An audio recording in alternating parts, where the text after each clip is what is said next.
Okay, guys, so we finally got it going on Discord. You should be able to hear Rem. Rem, can you talk for a brief bit? Hello, testing. One, two, three, testing. Blah Okay. blah blah blah. Hopefully that's not too loud for the audience. They'll let me know here in a second. So yeah, welcome aboard, Rem, to the philosophy chat. I know you've had me several times on your chat room, so thanks for Hmm. coming aboard for today.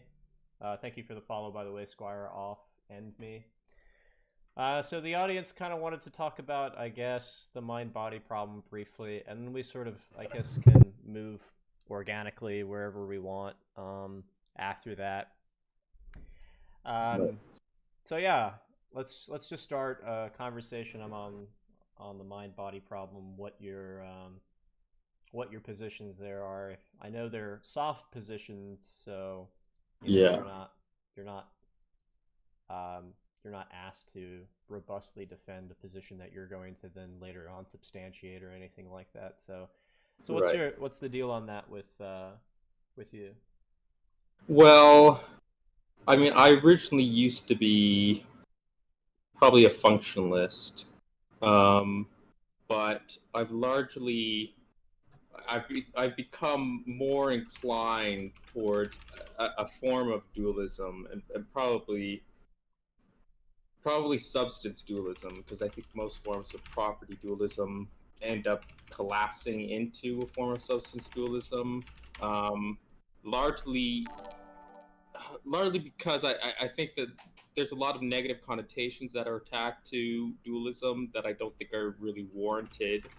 Um, and also just really the fact that materialism as it stands, I mean, there has not been a form of materialism in any way that seems to be at all plausible.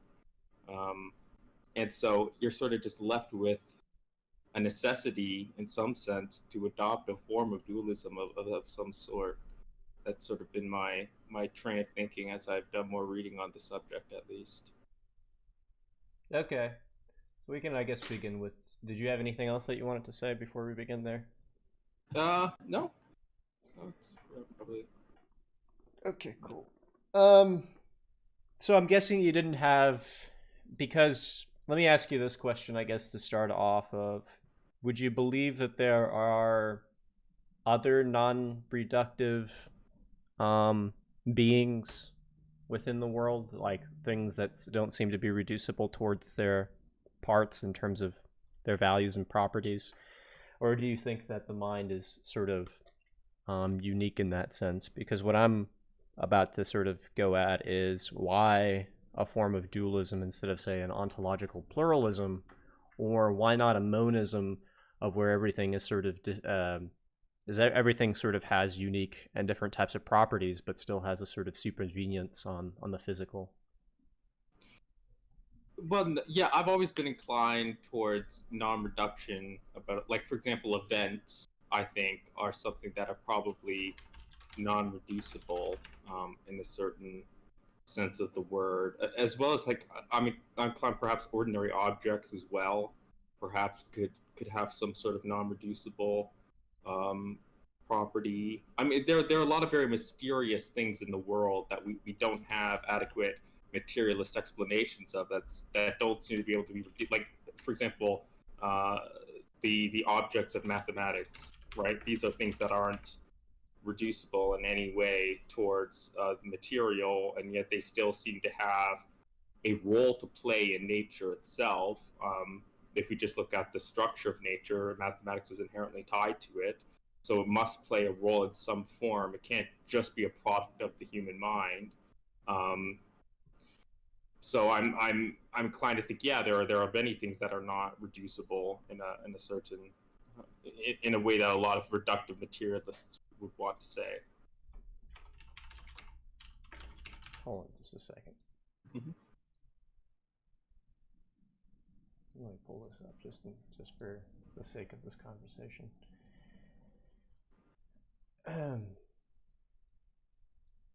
So my type of view here is generally monistic. Generally, I don't see a reason to create a hard ontological separation between different types of um, different types of properties that we see within the world, or at least what I think are forms of value emergentism.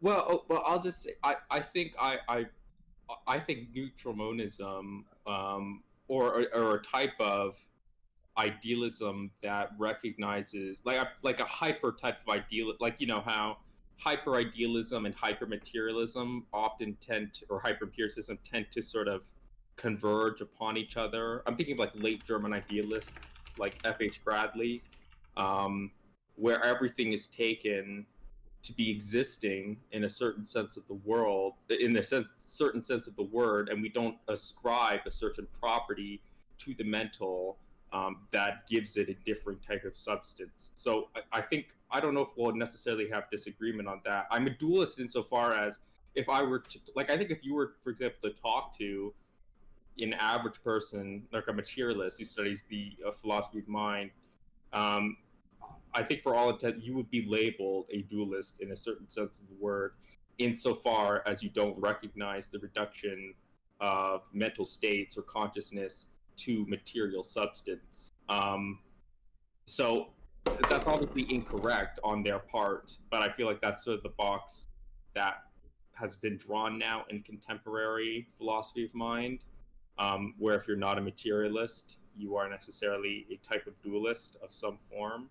Um, I think maybe it might be different in more niche areas. I don't know, but I don't know if I necessarily disagree. I'm more mostly of the thought process that, I mean, I do generally think, though, this is where I might be more inclined to be a dualist rather than something of your position, that there is something very special about mental states, which is distinct from other types of things in the world.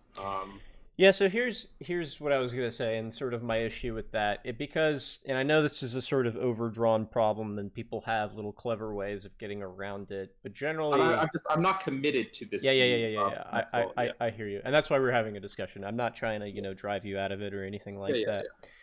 So I guess like I said before, there's all sorts of value distinctions, and by value distinctions that we see certain types of powers within nature that weren't initially there, and then through emergence of some sort, they began to be there. And I'm talking about forms of strong emergentism that aren't just specifically ones related from, that aren't just specifically mental notions coming out of physical notions. yeah. Hmm. To even begin with, when I think I'm talking about mental notions, I just seem to be talking about a complex um, sort of process that seems to emerge out of physical processes, isn't ontologically separate from them, and so we use the word mental sort of honorifically, but nonetheless sort of also non-reducibly at the same time. So no ontological difference, but there is some sort of value distinction that I don't think is much different from, say, a value distinction that you get from, say, biology going from chemistry, right? Or chemistry going from physics.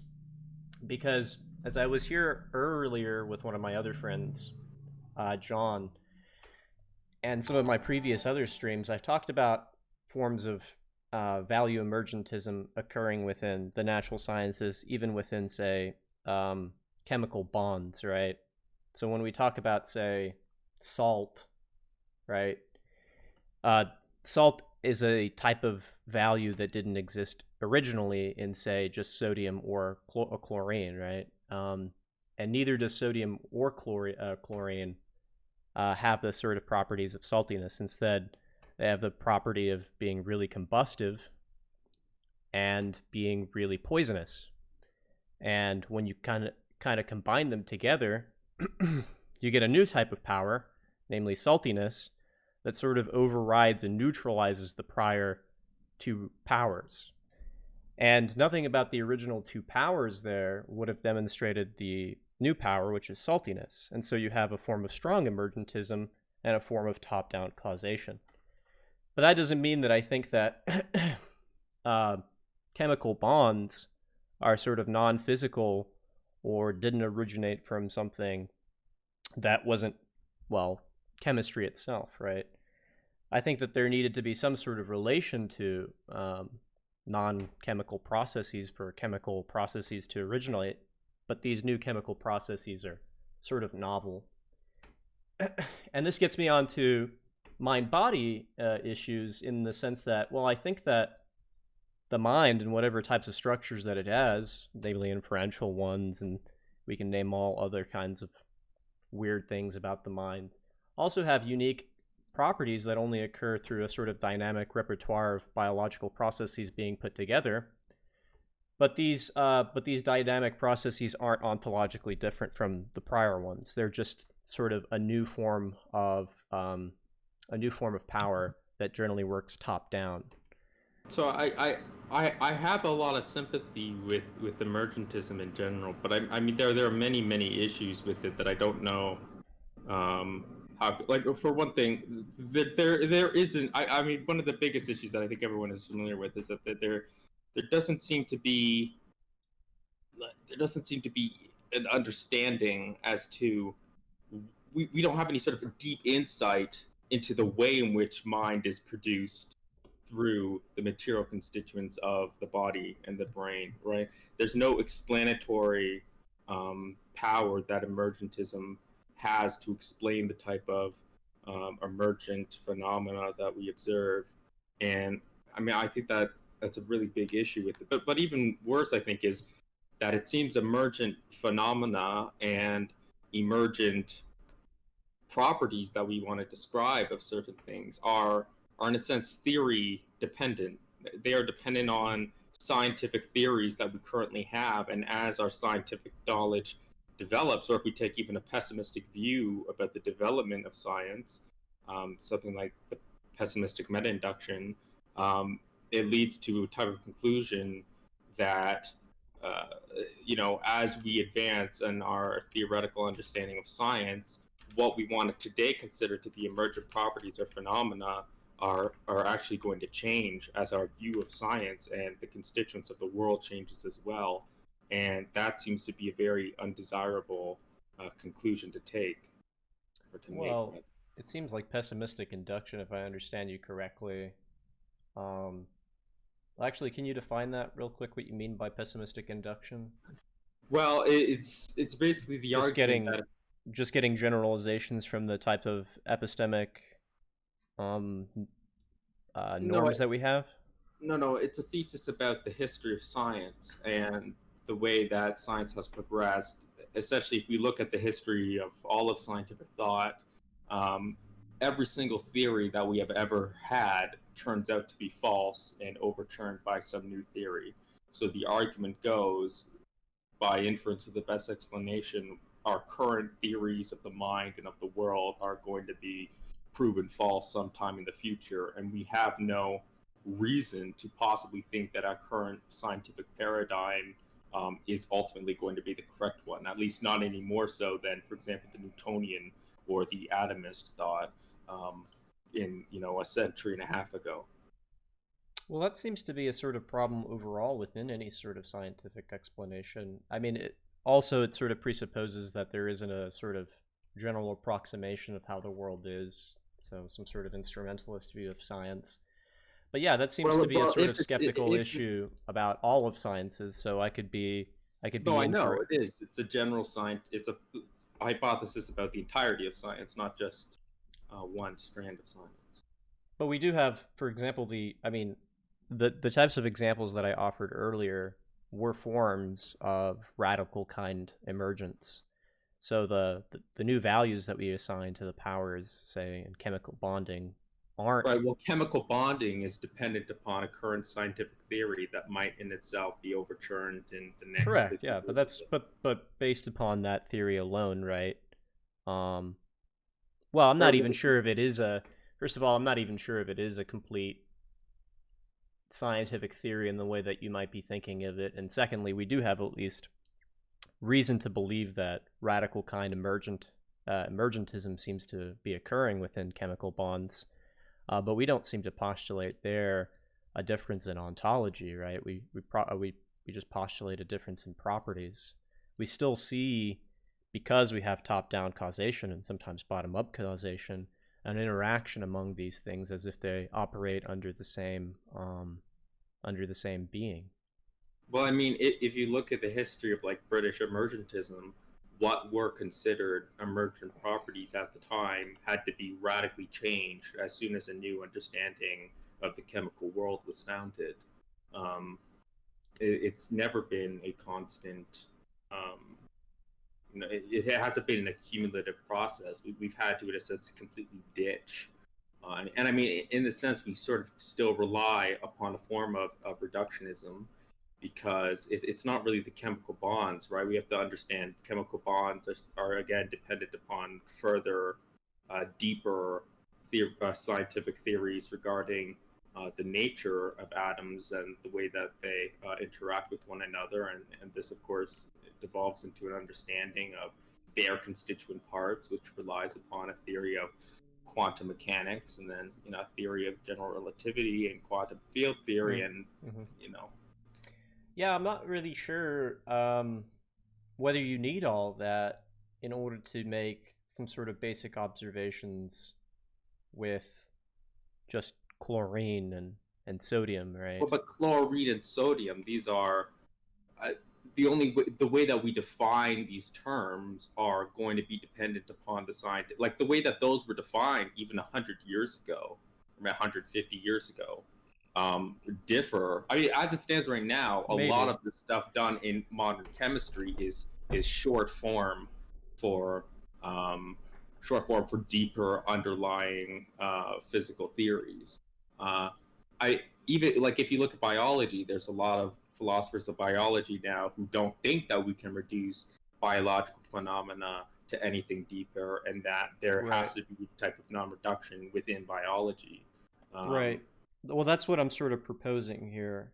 Um, as a matter of fact, that would sort of be an argument, I think, against you, because if you're appealing to deeper forms but the structure, right? biological phenomena to be explained are not unobservable phenomena. They are more scientific theories that are observed, right? Because when you talk about chemical bonds, you're talking about something that is dependent upon scientific theories regarding our ability to observe. Because we don't observe a chemical bond. It's an explanation that we've provided to account for certain phenomena, while a biological theory, something like evolution and adaptive behavior, is not something that is in a sense dependent upon other scientific theories in terms of observing that phenomena, which is where I think the distinction could be drawn.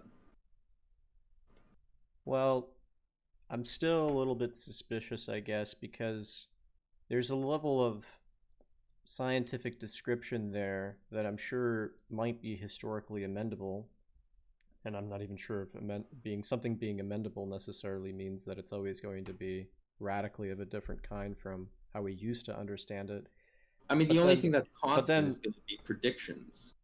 yeah, but it's no. I think there's something else constant. It's sort of like primitive phenomenological observation of these types of phenomenon, right? I think that I could you tell know, you, as someone who's like studied the history of science, that's just not the case. well, is it now? Because, for example, the idea of biology, I mean, of course, I know that biology has gone through many different types of historical amendments, but the idea of, say, teleology as existing within biology and specifically to life was also acknowledged by someone like Aristotle, right? So there's a sort of return to Aristotelian kind of thinking in terms of needing to use telic operators, right? So I'm not sure if Aristotle didn't realize some form of value emergence there that we're also realizing today, right, through just plain phenomenological observations. But And again, I'm biology not is saying that unique. all of scientific explanations would look like this, but I'm certainly not going to deny that the sun that I was looking at, 2,000 years ago is going to operate heavily in a sort of distinct way from how it is today. I'm certainly going to say that there seemed to be a sort of an explanation that's generally in some way progressing But or being amendment. you're still thinking of like the examples that you're like Aristotle never engaged in experiments, and experiments of the type that we now utilize in modern science didn't really come about until someone like Descartes and Bacon introduced like a form of mechanistic philosophy by which there was an attempt to utilize instruments to look into the deeper nature of the world. Biology as a discipline, and this is why a lot of people think it's non-reductive, um, doesn't operate in the same fashion as something like physics or chemistry. And so that's why I think the chemical bond example just doesn't work, because the very idea of a chemical bond isn't dependent upon phenomena. And if it's dependent upon phenomena, those phenomena are inherently tainted by the various scientific theories that they're using. You know, it's like saying that I observe an electron utilizing an electron microscope, right? Mm-hmm. Um, and that's what I would be very skeptical of. If it was possible to, I mean, this idea that, in a certain sense, I feel like you sort of become a type of idealist in the sense if you just want to reduce everything to um, the phenomena that we seem to observe or over a period of time. But if that's what we're saying, then we have to forego with this idea of a chemical bond. Because when people talk about chemical bonds, they're not talking about the phenomena that we observe when we say that we see a chemical bond or positive, because no one sees a chemical bond. It is something that is posited as an explanation for given phenomena. Um, so I think it very much differs in this case, and this is one of the attractive qualities of Cartesian dualism, which is that there doesn't need to be an intimate connection between the mental and the material in a certain sense of the word, because we can recognize the sheer irreducibility of the mental simply from the fact that by looking inwards and engaging in a process of self-reflection, we can observe just on the basis of it a clear division in qualities between the mental and the physical. Like, for example, there are normative features about the mental that don't seem to at all be present in the material. Like, it doesn't make sense to say whether a set of objects are coherent or Well whether a set then, of well objects. then, I can give you. Well, I can give you a more. I can sort of forego the idea of chemical bonds, right, and give you a more phenomenological example of emergentism, of where I'm sure even the most primitive of people, if you even want to use the word primitive, I think it's a little maybe bad, but maybe ones that you can see sort of with your bare eyes, right? Um, hmm. Actually, you know what? You'd still have to talk about hydrogen and oxygen probably as a molecule being put together. Because my next example was going to be water, and if you separate the water molecule, right, you Right. generally have something that's not going to do away with fires. But if you put water together, you're going to have something that does put away fires, right? Namely Right, but you would instead have to posit some sort of phenomenal a description of water that doesn't rely on the idea. Like, it would have to be a phenomenological. Like, I'm not even sure how you go about really doing that. I mean, it sounds very familiar to like the attempt of the logical positivists to cash out all of these theoretical entities in terms of phenomenological like sense datum patches that we have in our experience. Oh no, yeah, I'm not postulating sense data. Yeah. Well, no, but I was just saying that attempt to like that phenomenological, or like someone like Bertrand Russell before he abandoned it later on, this attempt to reduce everything to just a phenomenological basis, where everything is cashed out purely in terms of our inner perceptions about phenomenal qualities in the world. Um, I'm not sure if I would do that either. I mean, do you think that when we're making, do you think that anything that I said would have reduced it to that? I mean, do you no, think but phenomenology is reducible to just that, I guess?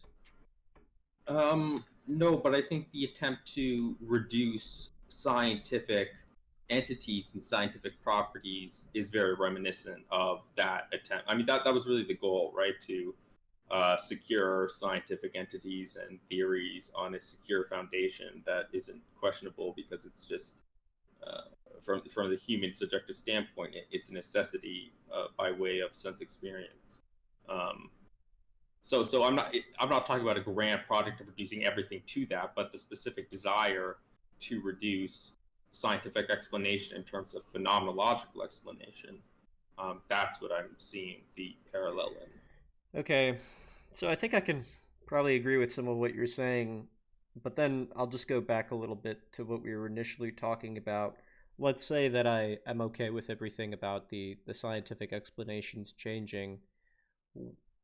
Why why can't I just also as well appeal to the best the best explanations that we have of chemical bonding and the general tendencies that chemical bonds have, like in the examples that I have, Well, and I think not make comparisons to this to the type of emergentism that we see within, say, the mind and the body, right?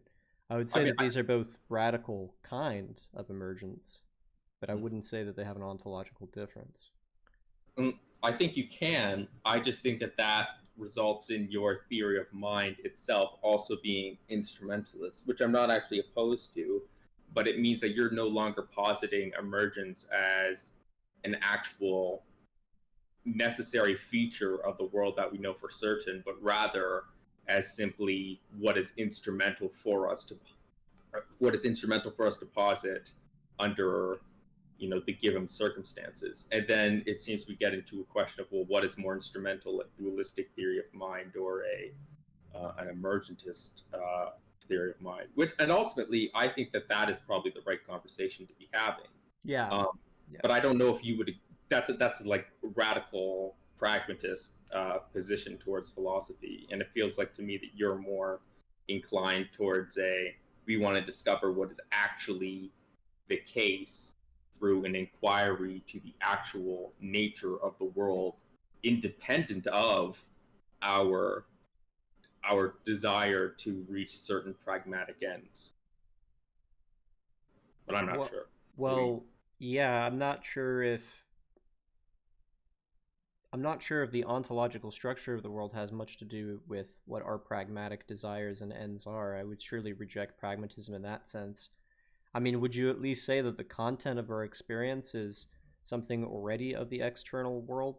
Like, surely that the content of our experiences are going to change in some ways depending on the sort of inferential structures that we have, but they're not going to be like of a whole new kind, right?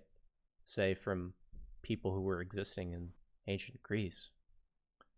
Well, I think perhaps I'm not sure on that question. I would be inclined to think perhaps that we have certain norms that we utilize when having a discussion in the philosophy of mind, and these norms are going to inform us as to how exactly we deliberate which theory of mind is correct. And Yeah, it seems I to me that these norms are going to be pragmatic norms. well, I'm not really sure what you mean by pragmatic norms. I surely don't know if they can be pragmatic norms all the way down. Well, And I don't really see a division between pragmatic norms and theoretical norms, right? Like I don't see a difference between epistemic and moral norms.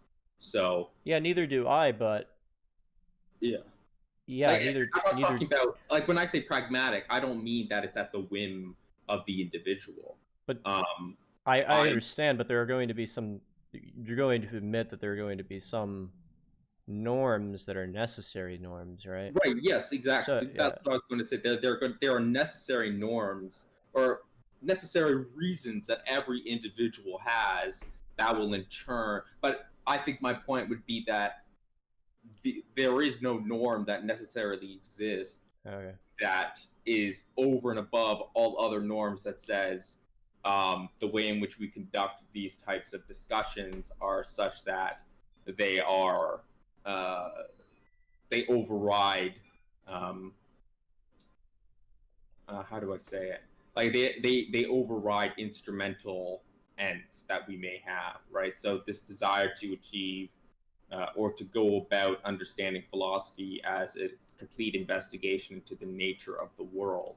I don't think that that end is somehow above and beyond the end that we have to pursue what is moral and whatnot. And I think what is going to be moral is often going to be tied towards the pragmatic ends that we have in producing a given world in the moral sense of the word. I don't think that those two things can really be divorced from each other, and I'd be inclined to say that the latter probably triumphs over the former.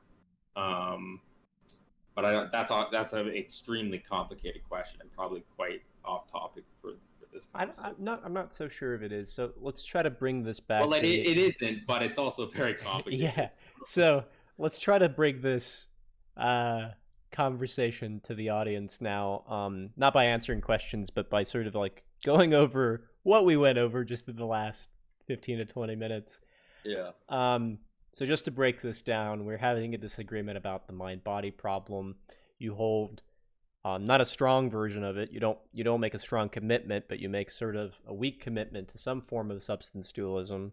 I'm You think, inclined. If I were push came to shove, I'd be inclined towards it.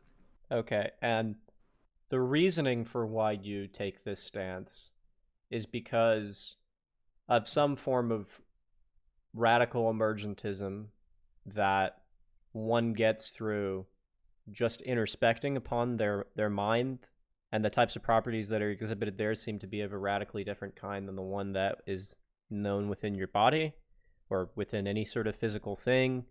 And then I hit back basically saying, okay, well, there's a lot of radical forms of emergentism. I'll call them radical kind emergence. Um, and you seem to be saying, well, that doesn't matter because the types of the forms of emergentism within the sciences are still different than the ones that have to do with our mind. Well, no, they're dependent. I mean, if you're an instrumentalist about science, then it means that the phenomena that we want to call mental Uh-huh. are constantly changing at the whims of our instrumental ends, whatever that may be. Because even if we acknowledge that our, like, say that our end is, if we take as an instrumental end a like a correspondence with the world, achieving a total understanding of the external world and achieving a true representation of it, supposing that is possible within our mind, then even that necessitates a like a Kudian type of paradigm shift every time our scientific theories change, because by that argument, the literal nature of the world and the type of what will qualify as a mental thing changes every time our scientific paradigm and understanding of the world changes. And that to Yeah. me is intensely. Uh, I mean, I don't necessarily see something wrong with that, but it Okay. seems to me an undesirable and relativistic conclusion that sort of foregoes with any sort of objectivity in nature. Okay, seems as though what you're going to be then saying or committing yourself to, if I understand your position right, and I'll just kind of go over it with the audience, is that you hold some sort of scientific anti-realist view. We'll call it just instrumentalism, which is just basically postulating that the most pragmatic theory, the one that has the most explanatory power, is the correct one. It has no ontological commitments in the sense that we're not Not explanatory power, predictive power. predictive I don't power. think science can explain anything. I don't Okay, think its job is to explain I'm things. using these interchangeably, but I'll use the word what was the word that you had? Predictive Predictive. power. Okay. When you say explanatory power, people then seem like they all of a sudden it becomes sort of a reductive enterprise. Choosing a theory that best allows us to reduce the world in a way that allows us to understand it. Well, I don't think that understanding of the world is necessary for choosing the correct scientific theory. And if we look at the history of science, explanation has never really been a prime consideration. So, So correct me if I may be wrong, but it seems as though in order to believe in these scientific paradigm shifts, you have to acknowledge to some sense incommensurability, right? Right. Which I don't think is possible. Um, that's another thing is I used to be a big fan of the incommensurability thesis and this Kuhnian idea of the world Yeah, changing. because that's But gonna be my next problem with it. Is just I don't understand incommensurability to begin with. but I don't commit to that, right? But I think that if you are, oops, here's a reminder. Alexa, okay. Stop. One sec. I have to switch the laundry over. Give me 2 minutes. Okay.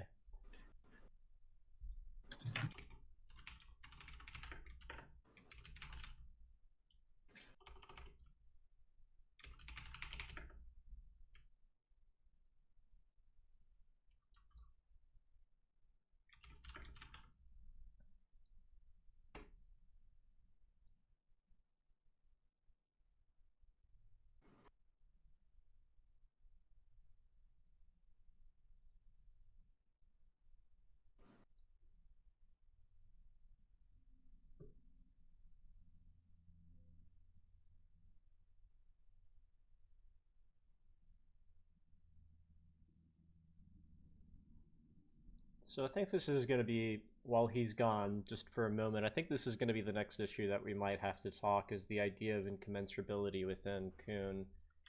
He seems to be against incommensurability. Um, but then if you're against incommensurability, I don't know how you can hold on to the Kuhnian position.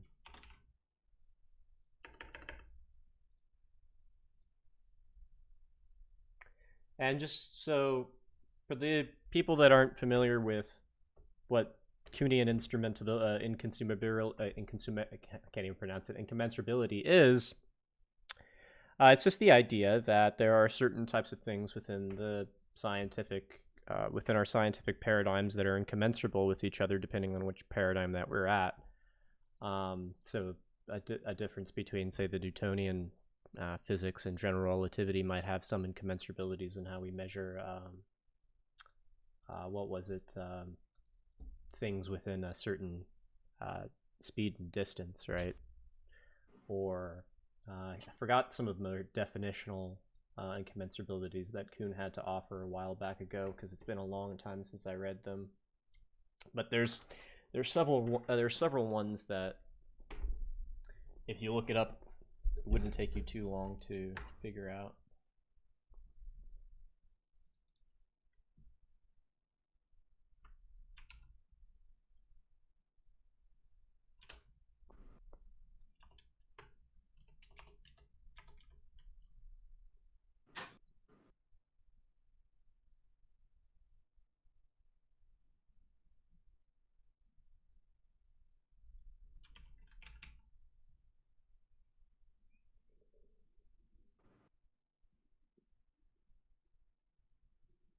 Yeah, so on the SCP article, the Newtonian concepts of mass, length, and time are incommensurable with those of relativistic mechanics.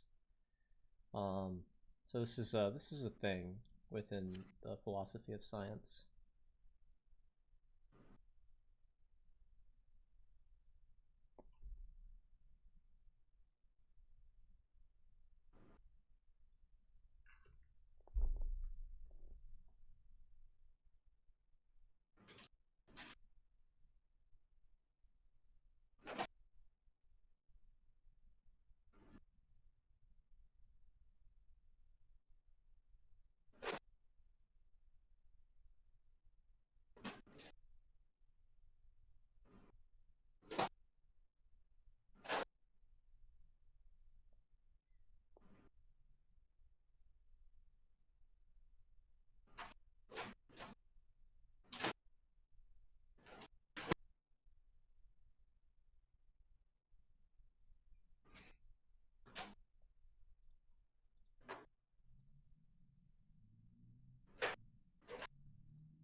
And while we are waiting, just a healthy reminder once again, guys, that you can subscribe to the channel. It will definitely help the philosophy chat get through the future. Turn the laundry over. Alexa, stop. Let me mute Rim while he's working with Alexa over there. So yeah, again, guys, if you do have a Twitch Prime or an Amazon Prime rather, you can subscribe for free if you haven't already to another stream on Twitch.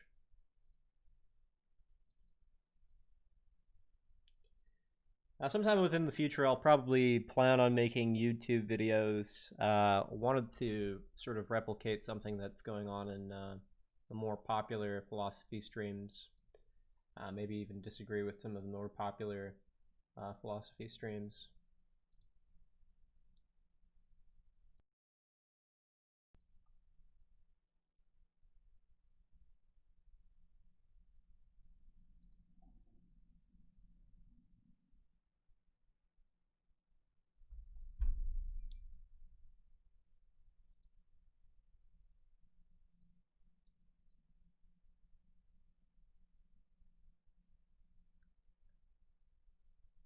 I'll put it to BRB for now. Yeah, there are popular philosophy streams. Philosophy Tube. Oh, you're back? Okay. Sorry about that. Yeah, let's go back then.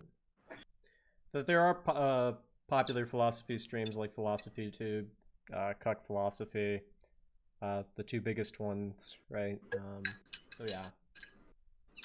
Okay, so what were you saying, Rem? God, I don't remember. You were talking about incommensurability and how you disagree with that. Oh, right. Well, so if you are an emergentist, you are committed to the ever-changing. Right. So, I mean, I'm not sympathetic to a hyper form of incommensurability because I think, like, have you read Davidson's paper on the very idea of a conceptual scheme? No, I don't believe so. I mean, I've heard of it a billion times, but I hadn't gotten around to that. I think it's a very good reject. I mean, it analyzes the structure of language and how the idea of the meaning of words just so radically shifting and changing from one another to produce paradigms is just a theoretical impossibility.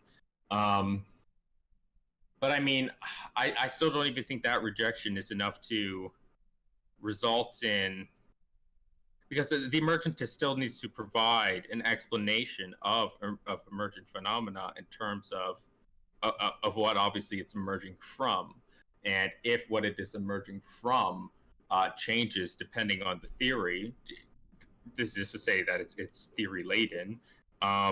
Then that is still an issue. I mean, you don't have to embrace necessarily the conclusion that the world as it is actually changes, but you can still acknowledge that the emergentist has a lot to explain in terms of why it is that certain emergent phenomena exist. And if this explanation is constantly changing every time the scientific theories that we hold change, then that seems to be quite a detriment to the emergentist thesis, I think.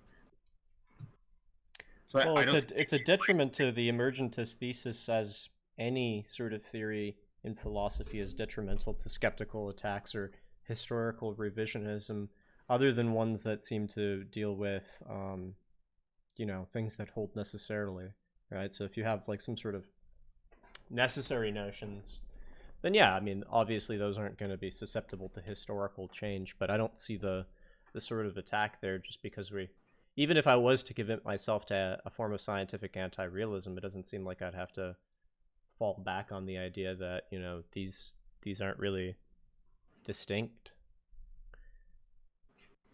Well, it seems to be so counter to our own intuitive understanding of mental states, because before we even go about positing, the only way that we know or posit the existence of minds other than our own, right, is through, in a sense, an introspection on our own, and then an imposition of our own constituent beings upon other people. Yeah, I definitely disagree with that as well. I think that we actually directly perceive intentions and that we can mind read to a certain extent.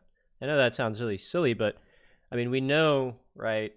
I mean, even I mean, language skills such as being able to detect meaning in certain types of people are underdetermined by behavioral observations. So we seem to be able to know the meaning of certain types of utterances without having some sort of a posteriori basis to it. Um, I think that the same thing applies to getting at the intentions or the mental states of other people, right? We seem to have some sort of skill or something within the content of our experience that seems to show directly what the person is experiencing and what types of mental states they have, or what types of, or if they are, actually there as a mind. I don't think we always do this through analogy, right? It happens fairly quickly within the kind of like almost instantaneously, if you will.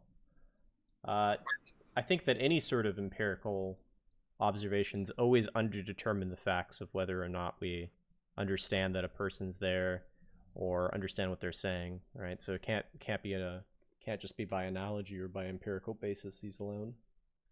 I think perhaps I'm just a bit more skeptical than you of that thesis. I mean, I think the only way that we can, mm, it's very difficult, isn't it? The thesis, or the way in which we come to know the, and oh God, it's a whole separate discussion. Um, Well, I mean, my idea is that if people were uttering certain types of words, right, we'd have to find out what the rule or the norm is behind their utterances. And in order to find out the rules behind their utterances, right, uh, I'd have to know that what that rule is, but then I would also have to know how to interpret that rule that tries to find what their rules are, and then I'd have to find a rule for that one ad infinitum, right?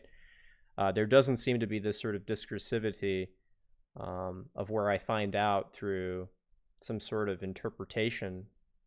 Um, well, you must admit the logical possibility that we are the only existing minds in the world. Um, Perhaps not the, well, you could disagree on the metaphysical possibility, I guess, but um, I'm because it seems to me incredibly plausible that despite our, this behavioral analysis that we do, in which we are able to then jump from behavioral experiences to intentional states that someone has. I mean, yeah, that's what I'm challenging. I don't think that we see just behavioral states. I think we see intentional states. right, It's but the you must, normativity within the experience that shows us this, right. right? So But the only way that we gain access to that is via the road of behavioral experience. Um, that's well, it, they're it might not be that intentions conjoined. are defined by uh, behavioral states, and I certainly don't think that intentions are understood as behavioral states. But behavioral states and behavioral processes are the only way that we can gain any insight into intentions, just by definition. Because behavior is just simply the reflection of an intentional state, right? Like if I intend to do something, I exhibit that intention by doing a certain thing with my body, which would be classified as behavior. Yes, but I mean, do you count communicating as a form of behavior as well? Oh, of course, of course. I mean, and if you read like, Do you if think do you think that experiences of people communicating to us are um, normative as well? you have to be more. I don't know what you mean by that exactly. It's a bit vague for me. So when people are, communicating to me in the English language, presumably there's something that they mean when they're making certain types of utterances, and that's going to be contained somewhere within the content of their experiences, which are conceptual, are forms of conceptual content, right? And then my job as a sort of person who's looking at this is to make this correct series of judgments, sets of inferences, to find out which types of norms are being held there. And I'm not quite sure if if this assessment, right, is always done through interpretation. That is, I'm trying to find out a rule um, by using some sort of criterion, and then because that leads to a sort of infinite regress argument, right? Then I'd have to find out what the rule that I'm trying to find out when I'm inquiring into these expressions means, and then that is going to be a subject to another rule and how to interpret that one, so on and so forth. So there has to be some.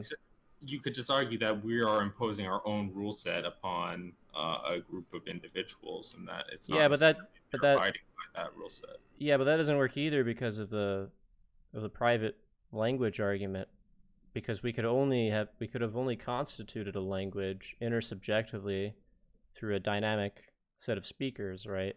So we know we need more than just isolated subjects in order to have a language. We need a multiplicity of subjects, generally working dynamically, not just isolated. They can't just have buckets on their head and not ever talk and communicate. Convinced by the private language argument, so there would be disagreement there. I mean, the only thing I don't doubt the existence of other minds. But the alternative to that, right? If we think that language can somehow be created by a single subject, I mean, not only is that so highly implausible, I mean, why would we ever create a language to begin with if we weren't communicating to others? But not only is that so highly implausible, that puts us into a form of a continual form of skepticism in trying to interpret what other people mean, to where I wouldn't know what other people mean. But clearly we're communicating something between us, right? Right. Some set of norms that we understand. That incredulous stare at the hypothesis, and I agree that it is I agree that there must exist other minds. All I tried to insist was that there is a logical possibility that that the world is just inhabited by a ton of robots that manifested themselves in a certain way, and they were constituted in just the right way such that we were able to have infused in us a certain an understanding of the meaning of the world and of language and such, and we can hold that hypothesis without committing ourselves to the actual existence of other human minds. I don't think that is actually the case, of course, but the mere possibility of that being logically possible, I think, serves as a barrier to positing that we necessarily gain access to the intentional states of other people in the way that you're describing, because it doesn't seem that is actually necessary in the way that you're describing. I think it contingently does occur, but I don't think it's actually logically necessary. I don't know. I tend to think that it is a sort of logical necessity, because even the notion of subjectivity, such as the one that we have, seems to have certain types of prerequisites. That is, being, at least the terms of subjectivity that we have requires that we have beliefs, that we have propositional attitudes. And this seems to be dependent upon certain types of linguistic norms. And linguistic norms seem to, presuppose at least more than one person, because then we don't have a standard of normativity. And to have a subjectivity of my own... Well, hold on. Just to have a form of subjectivity like my own seems to presuppose not only a dialogue, but other minds, right? But we can forego that and say, for the sake of this conversation, that that's not a necessity, that's a contingency. And then we can go off of the best inductive claims that we have and then say, I mean, we could even say that they're not inductive claims. We might just say, like, okay, well, these are odd claims that we seem to necessarily have to commit ourselves to, like the idea of other minds and communication. And then from there, we can see that, like, look, I can't understand other people with the form of incredulous skepticism that you have if I don't presuppose that there's some sort of notion of normativity within language that's understood among multiple people, and that can't possibly just be an agreement, because then somehow that agreement would have had to be agreed upon. The concept of agreement itself would have had to be agreed upon prior to agreement, right? but we need to understand the normativity of agreement prior to agreement, right? So that had to be somehow constructed prior to agreement. So there has to be some sort of normativity to language that isn't just based upon social convention, right? And it can't just be, some sort of norms that are created upon by the subject himself or herself. I mean, surely you would agree with some of these ideas. I do agree. I just don't know if they hold necessarily. And I mean, I can't even remember why did we got into the conversation through ability to perceive intentions directly, but what was that related to specifically? Other minds, Yeah, and well, why then was that brought up? because we were talking about certain irreducible properties of the human mind. Um, and I'm not even sure how we got out of that from I can't incommensurability. remember how this is related exactly to the It's fine. dualist This discussion. yeah, this happens occasionally in philosophy when we Yes, deviate. of course, yeah. Um, yeah, I think the types of the types of commitments that one would have to have in language commits one necessarily to saying that linguistic norms aren't just agreements or conventions or created by a single person, right? They have to be created through dialogue, a community, and presumably I don't think these that's have true. some sort of use value. I mean, I think, well, linguistic norms, fine. But I thought you said earlier that norms are something that necessarily involve a community. When I think that there are norms that exist that No, are no, no. Linguistic. I mean, when we're communicating in language, yeah, these presuppose a community, an interactive community, even. That means there's some sort of dynamic repertoire of these people, such that these linguistic norms are had. but there are norms that underlie that those linguistic norms that aren't dependent upon the existence of others and are follow necessarily just from the constituent being itself. Um, logical necessities and the like, and perhaps moral necessities as well. I think moral necessities don't arise. I think they arise necessarily in the individual subject by being an experiencing subject, sort of in a Kantian type of way, I guess. Um, but those aren't dependent upon the existence of other people. That's what I would say. Yeah, well, I think moral norms are going to be, I mean, in virtue of their modal necessity, not dependent upon certain types of things that are contingent, because I'm not really sure what it means for a necessity to come out of something contingent. I guess there might be a few cases of which people can name that such things occur, but it seems very odd. The one that I hear the most often of how necessities can emerge from contingency is generally when people want to bypass the cosmological argument and say that the mereological sum of the entire universe is necessary, even though nothing about it as a multiple parts is contingent. But I'm okay with saying that there are moral necessities.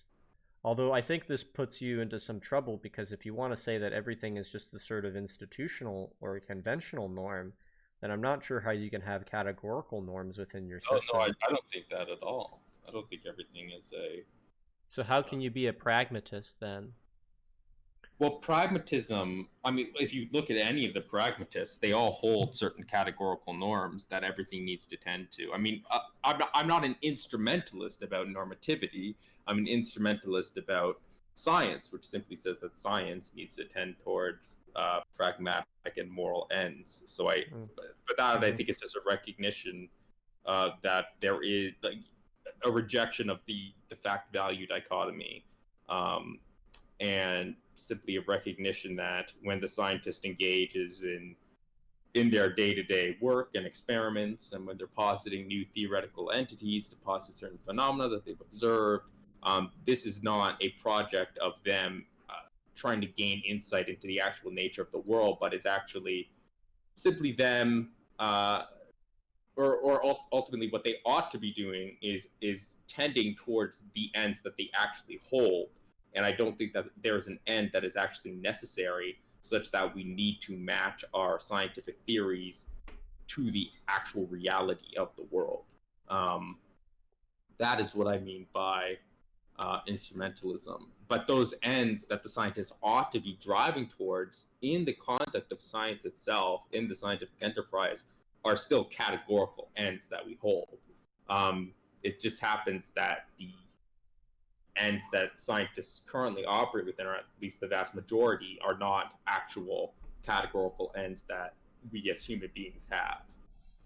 That's all I mean. Okay.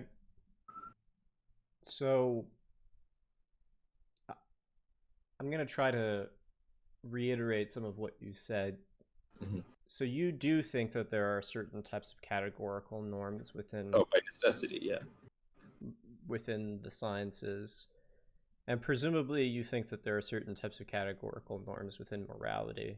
Of course. I happen to think that that's true because hypothetical norms can't rely upon other hypothetical norms. Well, the very structure of determining whether a hypothetical, the very notion that there only exist hypothetical norms and no categorical norms doesn't make sense. Mm-hmm. Because, for example, if I'm a hyper instrumentalist about normativity and I want to determine whether something is conducive to my subjective end, I need a framework under which to do that. And if Mm-hmm. that framework is itself reliant upon only hypothetical norms, right, you get this infinite right, regress. yeah, right. You're going to have to find out why I ought to take hypothetical norm A over B, and it can't be another hypothetical norm because that hypothetical norm, it just pushes the question, why that hypothetical norm, right? Right, So we and need, that's also my objection to Carnap's notion of frameworks. The idea that whenever I'm, if I'm determining whether something is true in a given system, it is only within that system in which I'm determining it. Yada yada. That doesn't make sense because if everything is only frameworks and there is no necessary objective framework by which everyone is operating within, then it leads to absurdity because if I want to determine whether a given framework is sort of suited towards a certain purpose, I need a framework to do that in, right, and I need a framework for that one, and right. so on and so on and so on. I don't know if Yeah. I've actually seen that argument articulated in the literature, but Yeah, I don't know if I have either. I generally, this is the I'm argument that I'm writing a paper on it as my writing sample, so don't steal it. No, I was familiar with this argument before. There's someone that offered me an argument against it, although I'm not sure if it holds water. They said something like everything could be a hypothetical norm, and the explanation for why we choose a hypothetical norm might be based on something that looks or feels like a categorical norm, but actually isn't within nature. It's just a sort of that's just sort of an illusion or a work of fiction that we abide by that functions the same way as a But categorical it norm, but doesn't make isn't. sense. I mean, that statement relies upon a certain, there's no. I think people who reject, again, I talked to my professor slash supervisor about this, and I mean, they are an instrumentalist about normativity, and I mean, they agree with me that I feel like this type of conversation between hypothetical or instrumentalism about normativity, or what I guess could be called deontology about Mm-hmm. normativity, which is simply recognizing the Mm-hmm. existence of categorical norms. I'm not even sure it's philosophy anymore because it seems to me that the very discipline of philosophy itself relies upon there being categorical norms. And even if someone wants to say, well, there are no categorical norms, everything that they are doing in philosophy is relying upon categorical norms. So it seems to be a discussion completely outside of philosophy. And even if you disagree with the deontologist about normativity, you act in the exact same way as them in every single discussion about philosophy. It's just a really weird thing to posit, and it seems to run into complete absurdity right away. And they will come back and say, well, being a deontologist about normativity is just dogmatic. You're accepting certain things on their face value for dogmatic reasons. And I'm like, okay, well, I'd rather do that than literally derive into complete absurdity where nothing makes sense. Well, So I'm not sure if it wouldn't. I mean, maybe if we find an argument like the one that we did, it wouldn't make ultimate sense through the arguments that we've gotten. But I could imagine at least, being a fictionalist about norms and not arriving to any sort of absurdity. It would just be a sort of a pragmatism, the one sort of maybe somewhat similar to the one that you're endorsing about the sciences. But and Um, yet, but if what really I guess confuses me is that you hold these robust set of categorical norms. Um, and for the people in this audience that aren't familiar with the sort of categorical versus instrumental norms, right? Instrumental norms are ones that are going to be ought statements of what we ought to do with respect to a certain given end that we want to accomplish, right? I want to be able to get big, so I have to go to the fitness, right? I ought to go to the fitness in order to get big.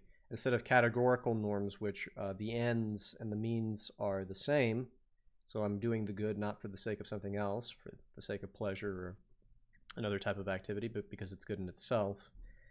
So what I have a sort of still, I guess, a confusion about is, well, if you have these sorts of categorical norms of which we have to obey by certain types of necessities, unless these are just epistemic necessities, right?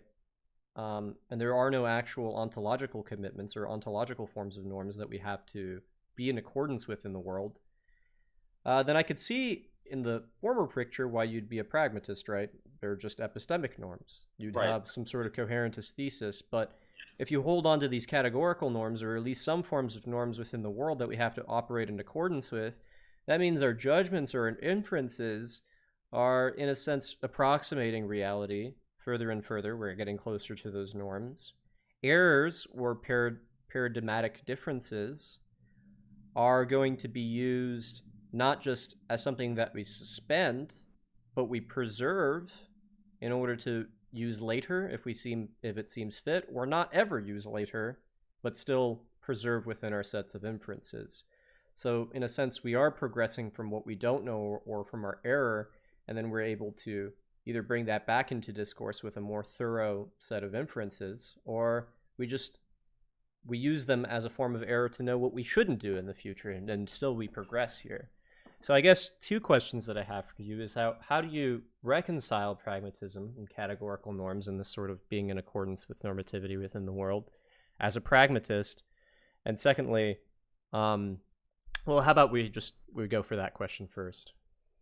well, I mean, so first of all, I don't know if I agree that there are norms that regulate necessary. I mean, I think at the base of it, it's morality that really has to begin our investigation into the nature of the world, and is what governs our investigation into the nature of the ontological world.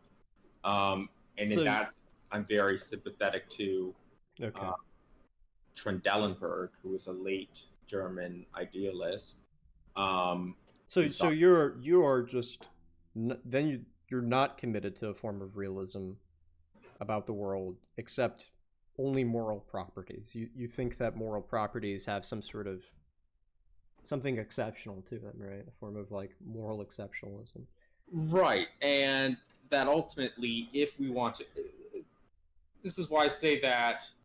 This is why I don't recognize, the fact value distinction, and why I talk so much about the nature of morality being so necessary, and Mm-hmm. moral realism being necessarily having to be true, because the very nature of the world depends upon the truthness of such moral claims. I'm not necessarily able to say what these moral norms are, uh, but obviously that is a separate question, independent of the metaethical one, because I can easily posit by examining, in you know philosophy of normativity and metaethics or metaepistemology, that moral norms are, or moral norms necessarily exist, and that they are sort of fundamental in the relationship of norms, um, without actually needing to posit what those moral norms actually are. Although that bugs a lot of people, but there is absolutely no absurdity in doing so,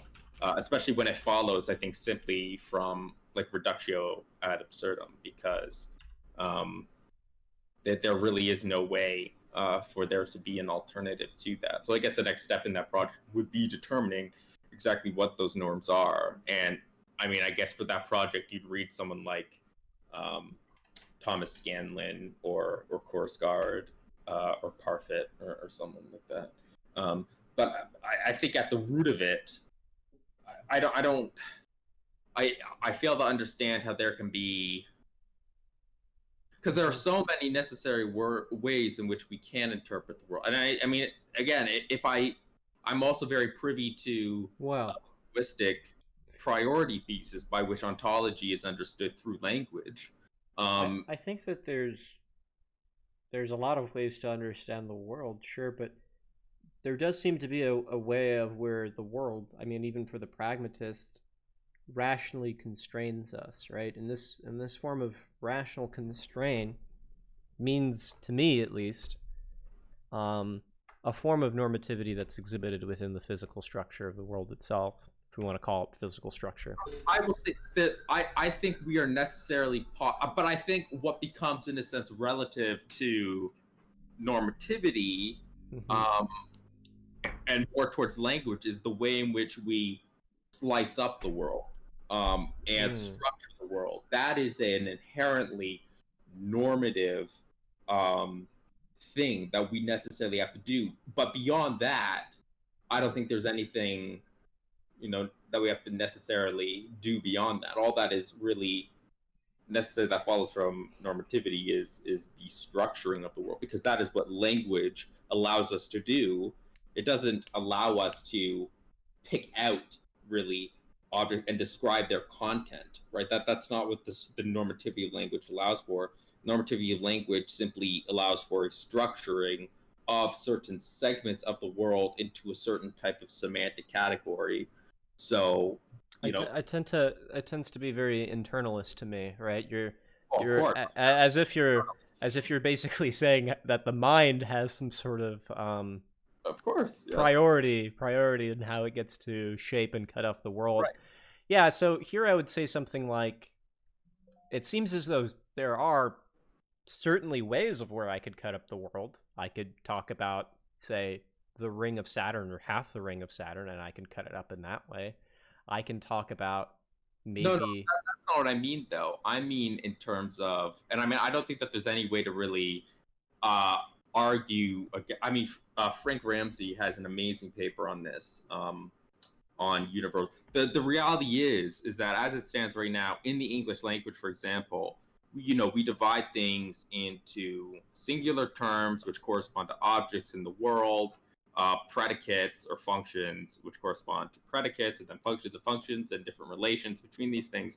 But if we even take two basic categories of singular terms which refer to objects, and then uh, single place predicates which refer to basic properties of things in the world, so if I say the apple is red, the apple functions as my singular term in my language, therefore it is an object in the world, and is red functions as a unitary relation or function or predicate, so it functions as a property in the world. But it is entirely plausible that we reverse that order by treating objects as predicates of predicates, and we treat properties as serving as singular terms. It is completely logically consistent and entirely plausible that that is the way that an individual could learn to interpret the world. And in this sense, I have intense leaning towards something like the Sapir-Whorf hypothesis, um, which I know empirically is perhaps unsound, but I think even through analysis, we could see the logical possibility of this occurring. Whether or not it does or not is completely irrelevant if we're just examining the epistemic relationship between language and the world.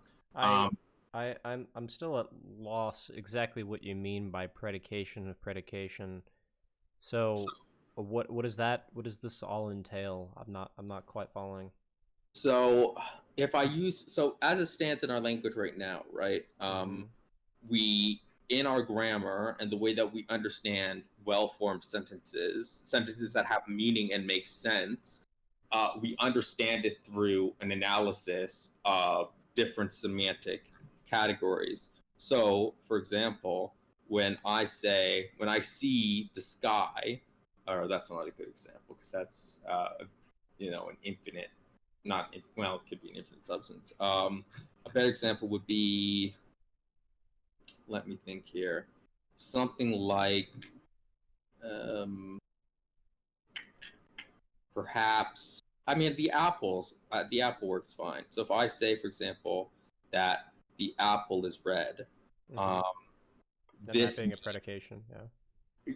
yeah, that would be the red serves as the predicate of the apple, and the apple being a singular term, Mm-hmm. we are then putting language in front of ontology and saying that, well, because the apple functions as a singular term and the semantic correlate of a singular term is an ontological object, it is by virtue of the role that the apple plays in our language that it is then deemed an object in our ontology, and not the other way around. So it's not that we interpret the world, see that an apple is an object, and then it plays the role of a singular term in our language. It's the other way. It's the linguistic priority thesis, which I'm very privy to. And if we accept that, we can then recognize that it is entirely possible that we have a language that is structured in such a way as to completely reverse the ordering of these things, where instead of an apple playing the role of an ontological object, instead, what we now call the property of redness, that would serve as the object, and instead of redness being a predicate of the apple would be served as the predicate of redness. And so redness now serves as the object in our language and the way in which we interpret and structure the world, while the apple serves as the predicate. And I won't go through the logical structure of it, Well, but I'm not sure how to respond to that because I don't think that everything that we make sense of in the world is going to be through subject predicate relations. I think that there are certain types of phenomenon, certain types of processes that are subjectless, actually. Um, I mean, rain, tornadoes, all of these seem to be sort of subjectless in the sense that we don't have one referential point to deem as a subject of where we can attach predications on, well, right? that's fine. But But we talked and about secondly, it's this sort it's of still priority. spatio-temporal. I mean, even with an apple or a car, the necessary bound. The fact is that we are able to ostensibly point towards rain. We can ostensibly point towards tornado, and that's really all that's ultimately required. Um, Like, it doesn't have to be you solved can you concept, can through yeah you can, but I'm not sure if ostensive pointing is going to be sufficient in order to make sense of the identity of some sort of process or what that process is like. well, Uh, rain is simply going to be built. Like, rain is itself not.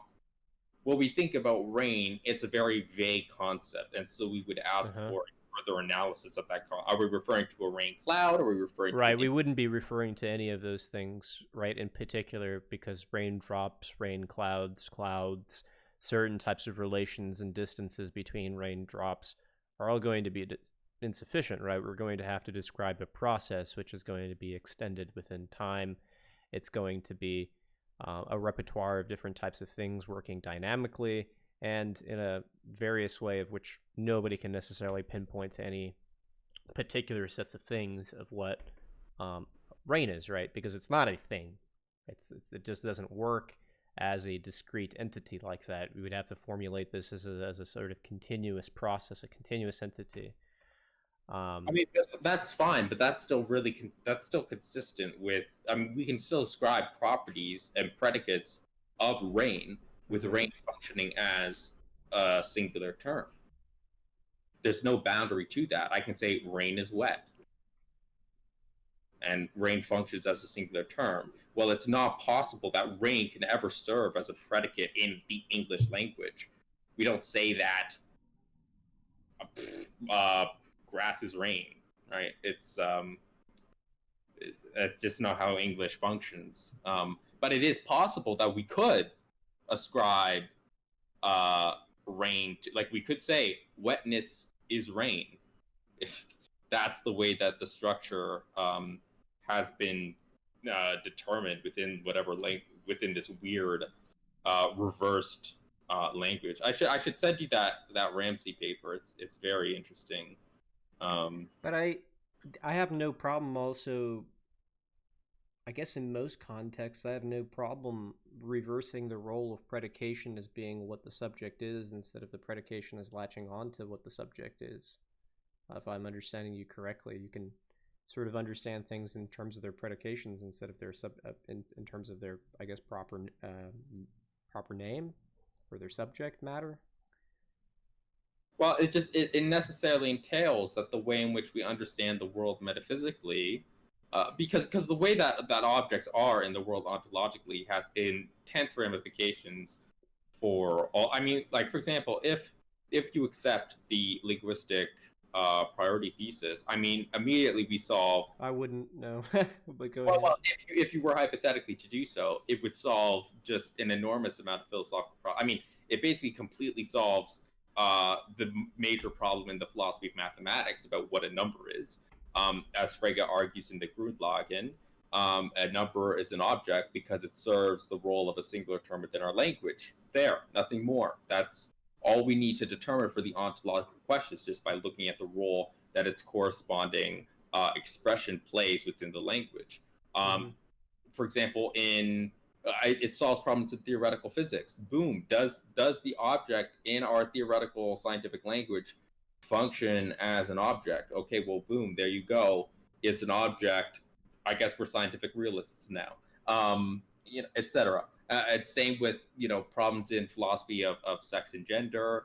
About the role of gender in our languages. It seems to function as an existing thing in the actual world, and from this spawns a whole host of solutions, and it's just a radically different way of looking at the world. That I'm very actually, Brandom is apparently an adherent of the linguistic priority thesis, um, according to the literature that I've read, but I've never actually read the original work that is constantly cited. Um, it's called. I can tell you what book he says it in. Let me see it. List. Tales of the Mighty Dead. That's where he says it. It is in Tales of the Mighty Dead that he articulates or what is supposedly, his linguistic uh, priority thesis, also called the context principle. So Let me look into it. Linguistic priority thesis, and you also said it's called the context principle. the best rejection of it comes from there's not going to be any easy. There's, I mean, to understand the context principle, you really need to read Frege. And you need to read the Grundlagen because that's where it all starts. Um, Other famous context principle adherent, uh, Wittgenstein, Leif Wittgenstein. Um, Well, this is very strange because I don't think, I mean, there's certainly aspects of Brandom that are internalist, but I don't think McDowell, Sellers, or Random would hold a completely internalist notion of experience. So they have externalist qualifications. I mean, a yellow rose isn't going to be decided completely internal and inferentially. There's going to have to be some sort of rational constraint from the outside, presumably giving us the sort of normativity behind the language that we have of a yellow rose.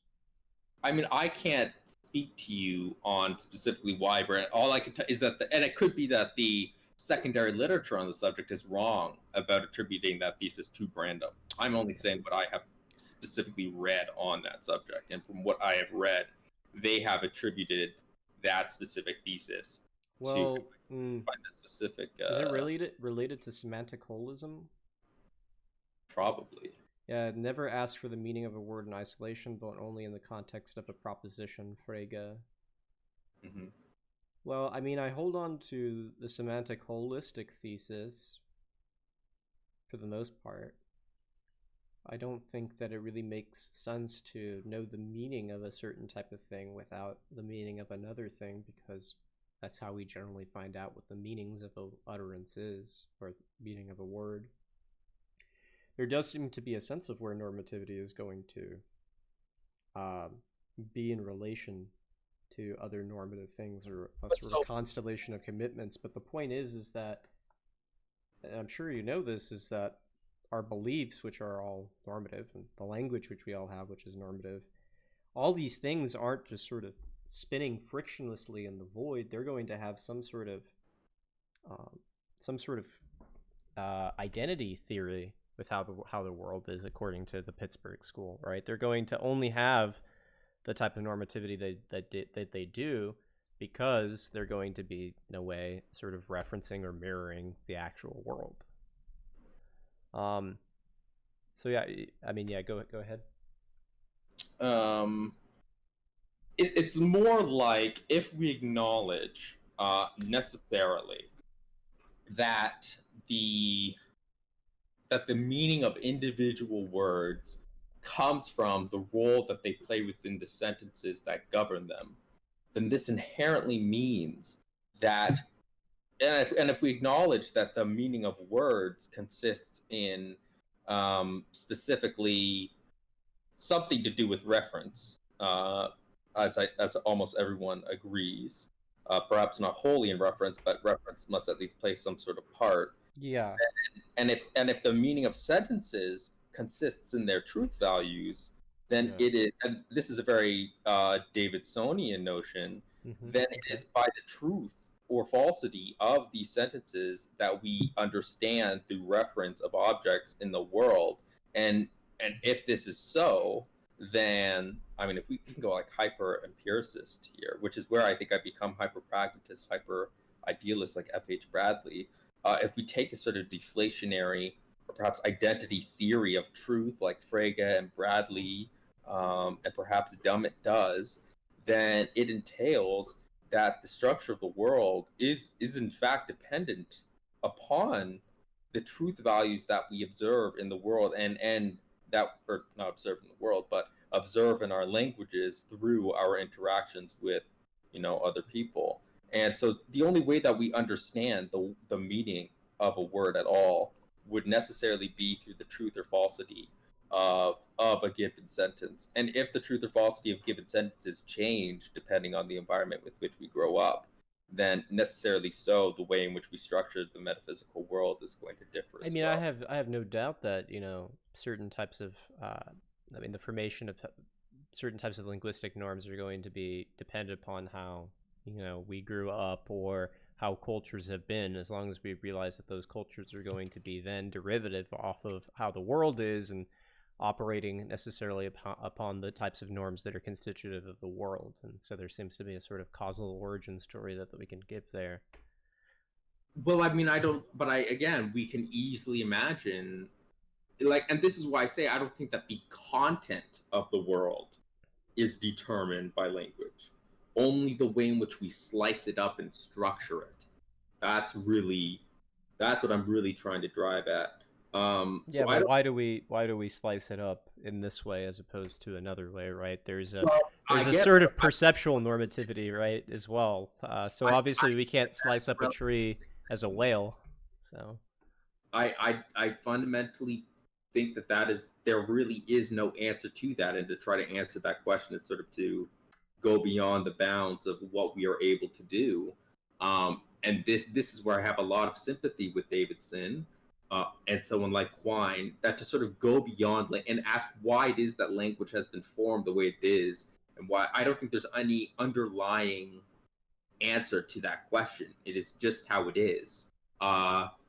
Because again, I can easily imagine um, and in fact, empirically, we seem to have, if we accept something like the superior wharf hypothesis, we seem to have evidence that people do structure the language in different ways. I mean, if you look at the Inuktitut language of the Inuit people in northern Canada, they have however many different words for snow, right? And yeah, why do they have but this?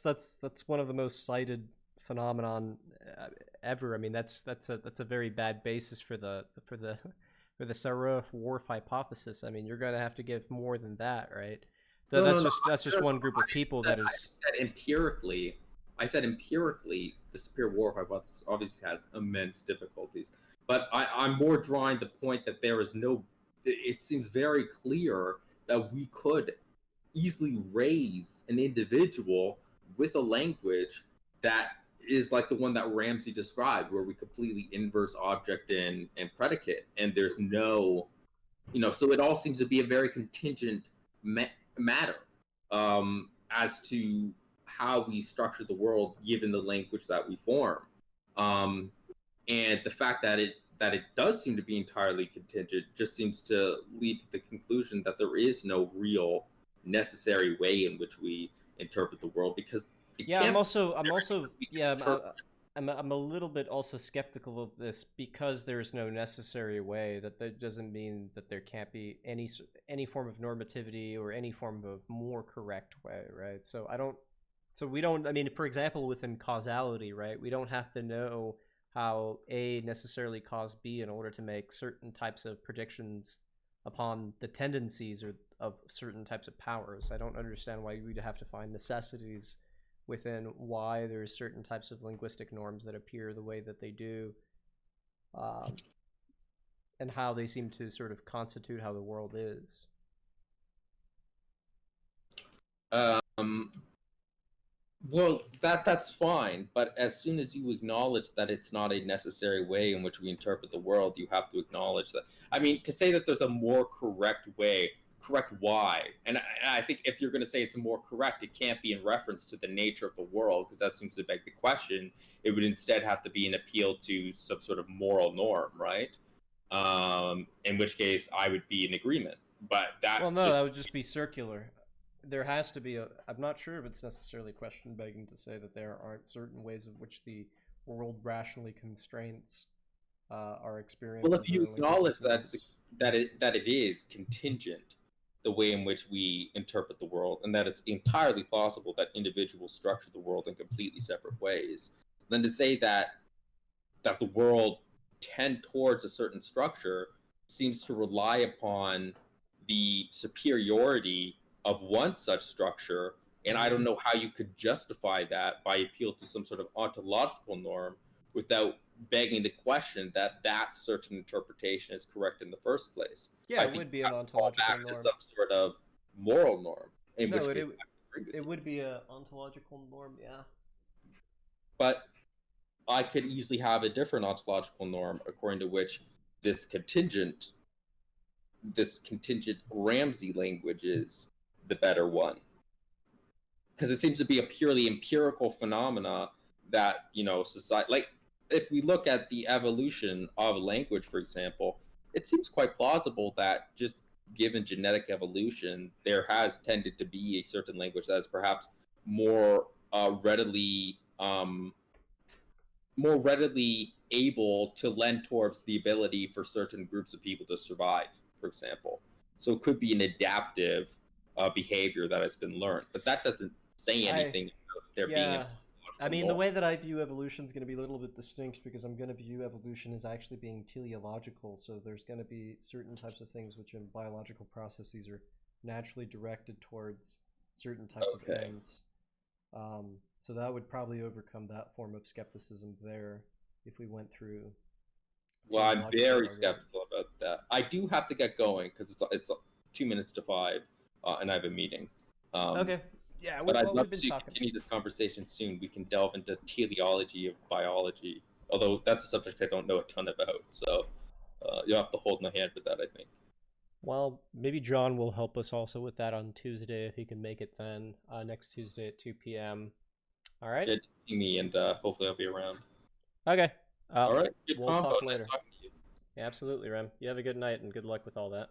Yeah, you too. Thanks so much. All Bye. right. Bye bye. Okay, guys. Well, um, that was definitely not as clear as a um, conversation as I had before. There was definitely a lot of disagreements upon a lot of our philosophy of language. Um, yeah, a lot of disagreements about philosophy of language and whether we want to make certain types of ontological commitments or not. And I was kind of struggling to understand exactly why Rem wanted to be as agnostic as he was on certain types of ontological commitments. I've seen this sort of move before where people want to remain within just saying that all that we can do within philosophy is make sort of epistemic commitments. Um, But then he also seems to be okay with making certain types of ontological commitments as long as that we're talking about morality. And I'm not sure whether he means that those are ontological commitments that are constitutive of the mind, or whether they're actually true or false within the world itself, right? Within something that's not just constitutive of the structure of human rationality and human practical reason. So we might go over that a different day on Tuesday, and we might have John. John's really good at being able to have a conversation about some of these commitments because he's perhaps a little bit more familiar with the literature. So I'm going to do a Q&A here real quick, guys. We got about 30 viewers or so coming in to witness that conversation. I don't know how confusing that conversation is since we didn't spend too much time in the middle of it kind of unpacking it more because I was sort of unpacking it myself. Something tells me that the context principle is something, or the linguistic priority thesis is something I should be probably familiar with, and then look at what generally are the responses to it, because I'm not necessarily committed to what's called a form of externalism about our experiences, or semantic externalism, I guess, as well.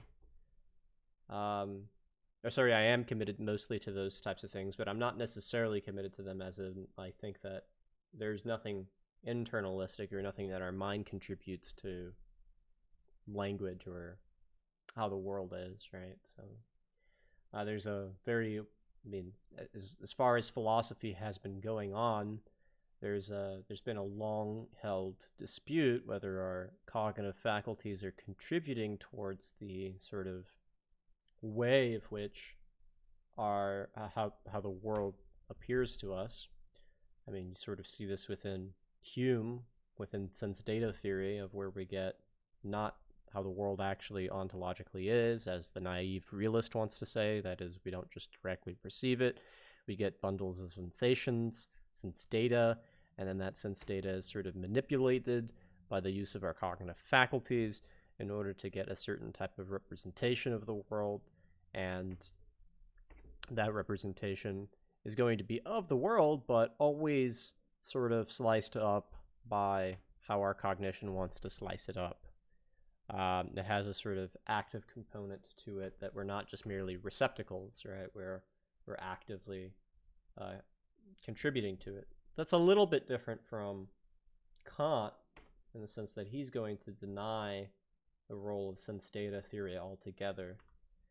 And there are a lot of people that are also going to deny sense datum as well, because sense datum is generally postulated as an immediate, non-inferential, non-propositional form of content that is given to us for free in the mind, right? We know that we have sense data, and sense data is the relation between our experience and how the world is, right? It's a way of carrying a bridge between the two. So we somehow know sense data, but we don't know how the world is. So sense data is given for free. It's also given immediately, and it's given non-propositionally. And that, to anyone that's hearing the stream, should be immediately suspicious. Something is given for free, non-inferentially, immediately, and generally, according to some of the empiricists, incorrigibly. And then somehow the mind structures it in such and such way that it makes sense of it through slicing it up in whatever way that it wants to. So there are certain types of people, I mean, right from the bat, Kant, who are going to deny that sense data exist. There are going to be people like McDowell, Sellers, and Brandom, who I read, that are going to deny that sense data exists, sense datum. In the sense that there's nothing immediate or just given to us, that all content is already conceptually latent and already structured, and that what we're doing as human rational agents is judging what that type of conceptual and normative data is, those experiences are. And we tease that out further and further, incrementally and incrementally throughout the years until we get a more and accurate and approximate picture. So what I see Rem is saying is that there seems to be a radical disjunction between being able to get our experiences and how the world is, such that we're always going to, at best, be stuck in some sort of internalistic picture, making only pragmatic judgments about the world, and that even approximations aren't even approximations, because to say that we have approximations of how the world works means that we need to peel something outside of the approximations, which seems to be, in principle, impossible. But I'm not sure. I have a feeling, but I could be wrong. This is something that we need to hash out, is that still might commit Rem to some form of correspondence theory of truth, which he seems to be wanting to be opposed to, but still yet is in accordance with, that we need to see if we can have a conversation about that. Because I definitely don't want a radical disjunction between how I see the world, perceive the world, experience the world, and how the world is. So as I've had conversations with John on here last Tuesday, there seems to be a way of where we are veridically experiencing how the world is, but not entirely, as if I know everything about the world off the bat, like a gun shoots a bullet. So yeah, that seemed to be the structure of the conversation. It seemed as though there was some form of representationalism there, some form of non-identity thesis between experiences in the world, and some sort of commitment to language as literally structuring at least how we epistemically witness the world. And that because of our language, because of the Sarah Whorf hypothesis, there could be another radical disjunction between how I understand the world and how the world is. Seems very, very odd that Rem would commit himself to that position. It's definitely not favorable. It's definitely not a favorable position within philosophy, and I'm not sure to what degree Wittgenstein actually believes in that. Yeah, I don't know why Rem would hold that position either, Dasein.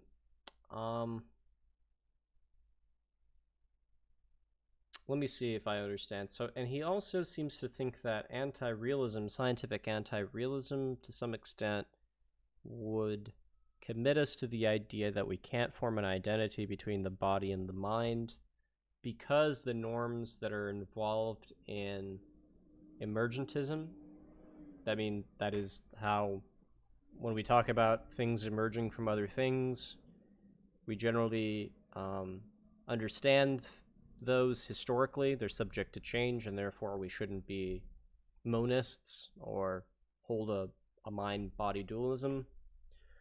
But I'm still unsure why commitment to that form of anti-realism about emergentism, or a form of conventionalism about emergentism, would necessarily not at least tell us that, at least at this point, we should hold some sort of identity thesis, in the same sense that I wouldn't hold the conjunction of sodium chloride as being distinct from just the monadic properties of sodium and chloride, right? Or chlorine. I would say that salt is just those properties, just has new types of powers added onto it that have merged. In the same sense that I would say, well, it doesn't seem like the mind is necessarily separate from the body, it's just not reducible to it, and something, a new power there, emerged.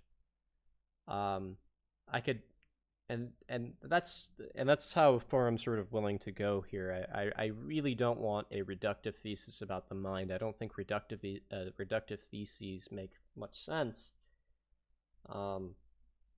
especially since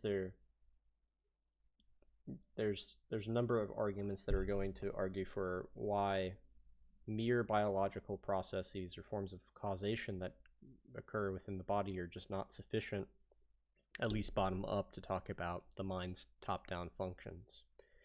And here, what I mean by top-down functions is just executive orders that are perpetrated by the mind, right? So we can make the executive order of walking through the street. I mean, I don't have to talk about every single biological process of what it means to walk down the street.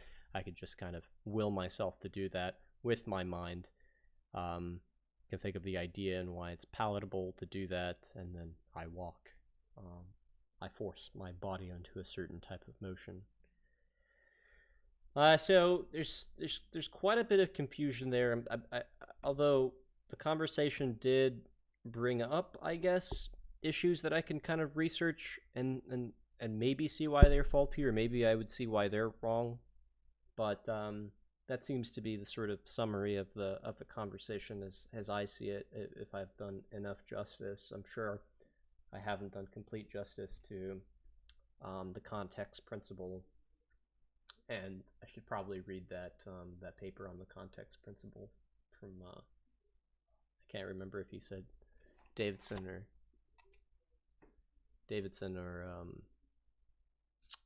who else was it? Carnap.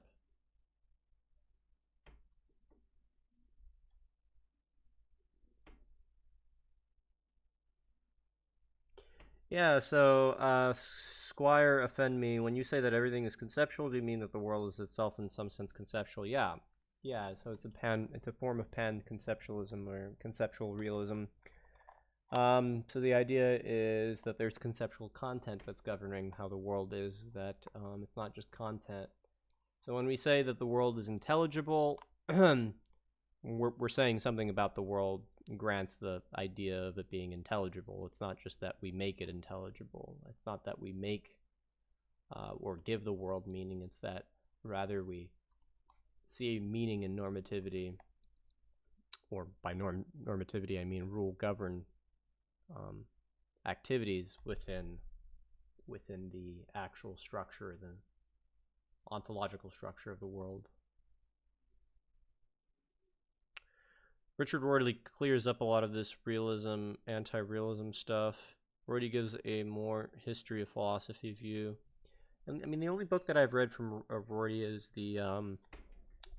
what's it called? Philosophy and the Mirror of Nature. And I really didn't care for that book too much. It was very, very reductivistic in terms of how we should talk about the mind. And that seemed sort of, as I recall, it seemed sort of primitive.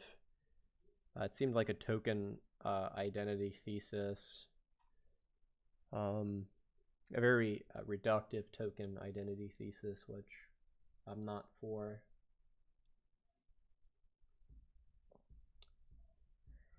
You know, conversations like this make me think that there's something seriously misguided within this instrumentalist, conventionalistic, anti-realist philosophy, and the further we are away from that, the better we might be.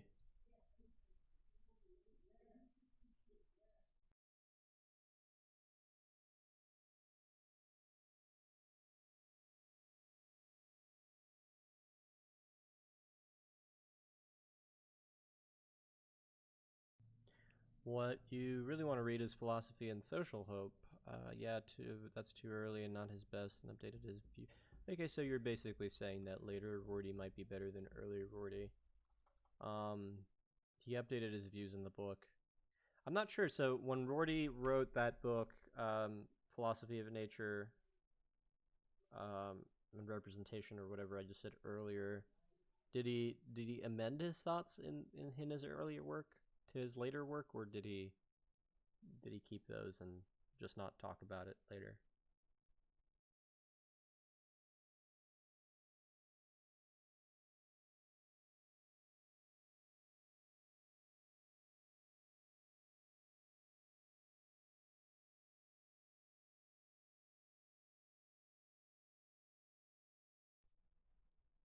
Is there a logic behind the scientific method or science that differentiates it from non-science, or other than maybe pragmatism? Even then, some people may get more out of something like astrology, spirituality, and science. How would you resolve this?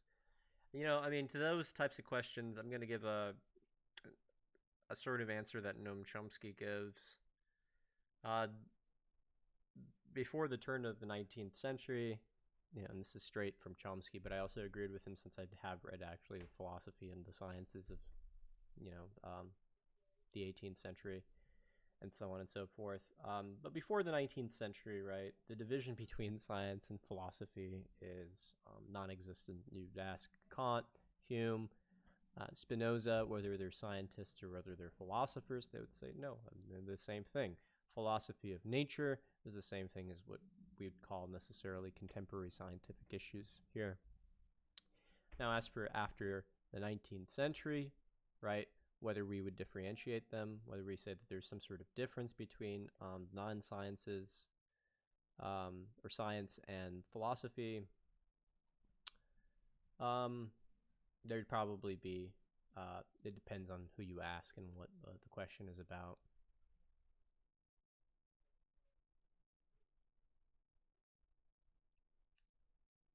Oh wait, looks like I misunderstood the question. Between science and non-science, the scientific method and others. Yeah, I guess that's still sort of along the same answer. If you're talking about a difference between non-science and the scientific method, first of all, it's questionable whether there is a scientific method.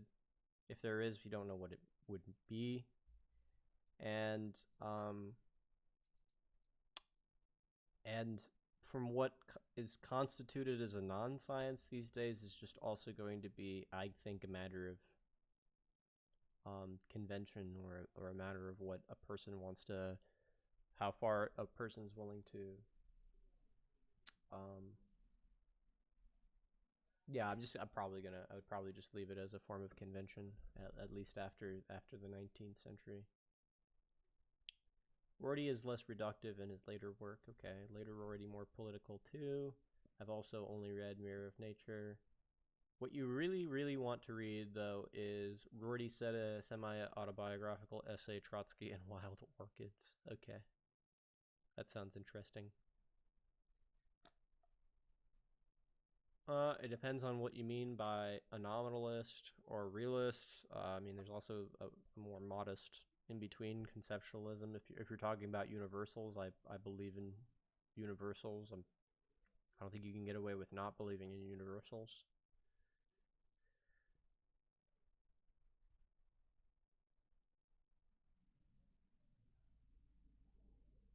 If it's just so if the distinction between non-science and science is a matter of convention, then why are we compelled to abide by the errors of conventions of science? We're not. You're only bound to conventions as far as conventions go. That's why you can always bring about a new convention if it's intuitively plausible.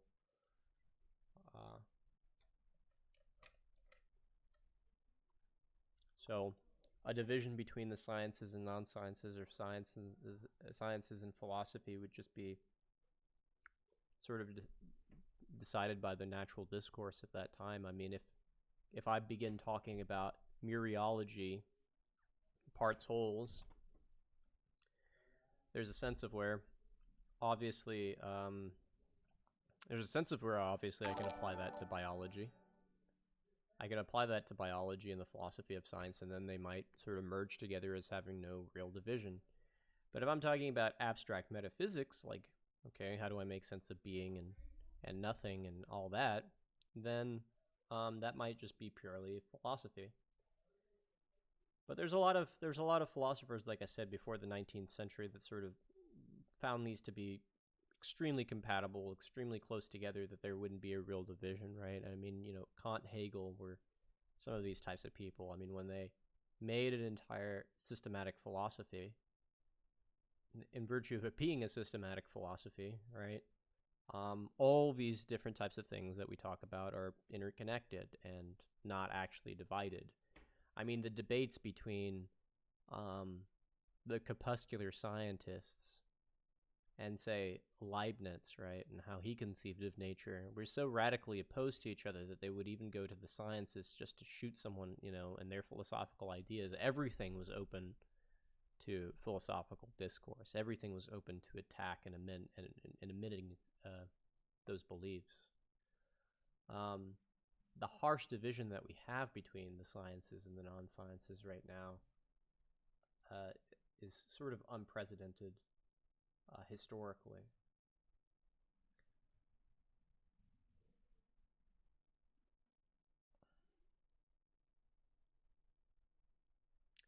Welcome aboard, Berry Beer.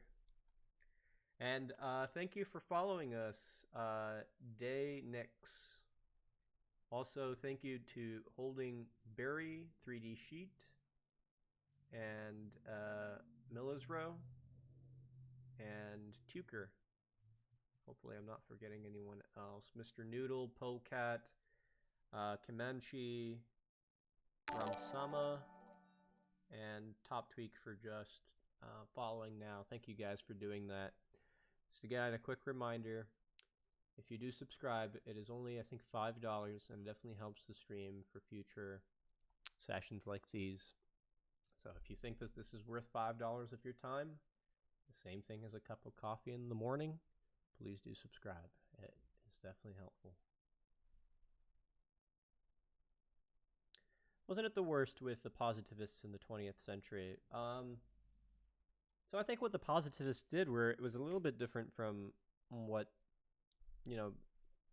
other philosophers of science or natural philosophers did earlier in, say, the 1800s, right? So what the positivists did, as far as I know, is think that only math and the natural sciences, as far as we visibly see the natural sciences and we can talk about the natural sciences, there's a certain sense of where we know those boundaries, right? Those two things were the only ones that they cared about, and they seemed to be okay with positing a sort of mechanical explanation of everything. But again, when we look at the 18th century scientists or philosophers of science, the idea of amending normativity in ethics would have been unscientific for them. The idea of not having a complete picture of how human nature is anti-scientific. The idea of a lot of things that we generally consider not scientific anymore would be anti-scientific for them. I mean, look at people like Fichte. He wrote an entire book on the Wissenschaften, worldly science. I mean, the German idealists, among a lot of earlier philosophers, I mean, Aristotle, Spinoza, I mean, these were systematic, holistic philosophies that had everything incorporated into them, right? Even a philosophy of nature. I mean, you don't look at Leibniz's modenology and think that, okay, well, he had nothing to say about nature, right? He described nature as purposeful. He described it as being basically reducible to monads, which both have an appetite and a perception. So the idea of there being imperceivable monads within nature that has that he had to postulate as an actual scientific theory with perceptions and appetites, it was considered a science, and now it would be considered maybe magic. So I mean, like the demarcation points of what is considered a science these days is just fairly minimal. I mean, at least in one sense, and then greatly expanded in another sense.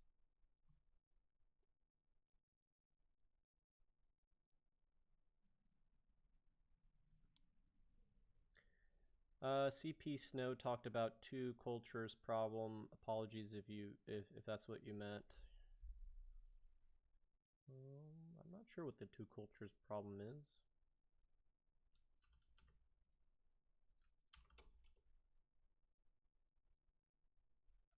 The problem is that artists, or more generally humanists and scientists, form two distinct cultures and so cannot understand nor talk with each other. Yeah, okay.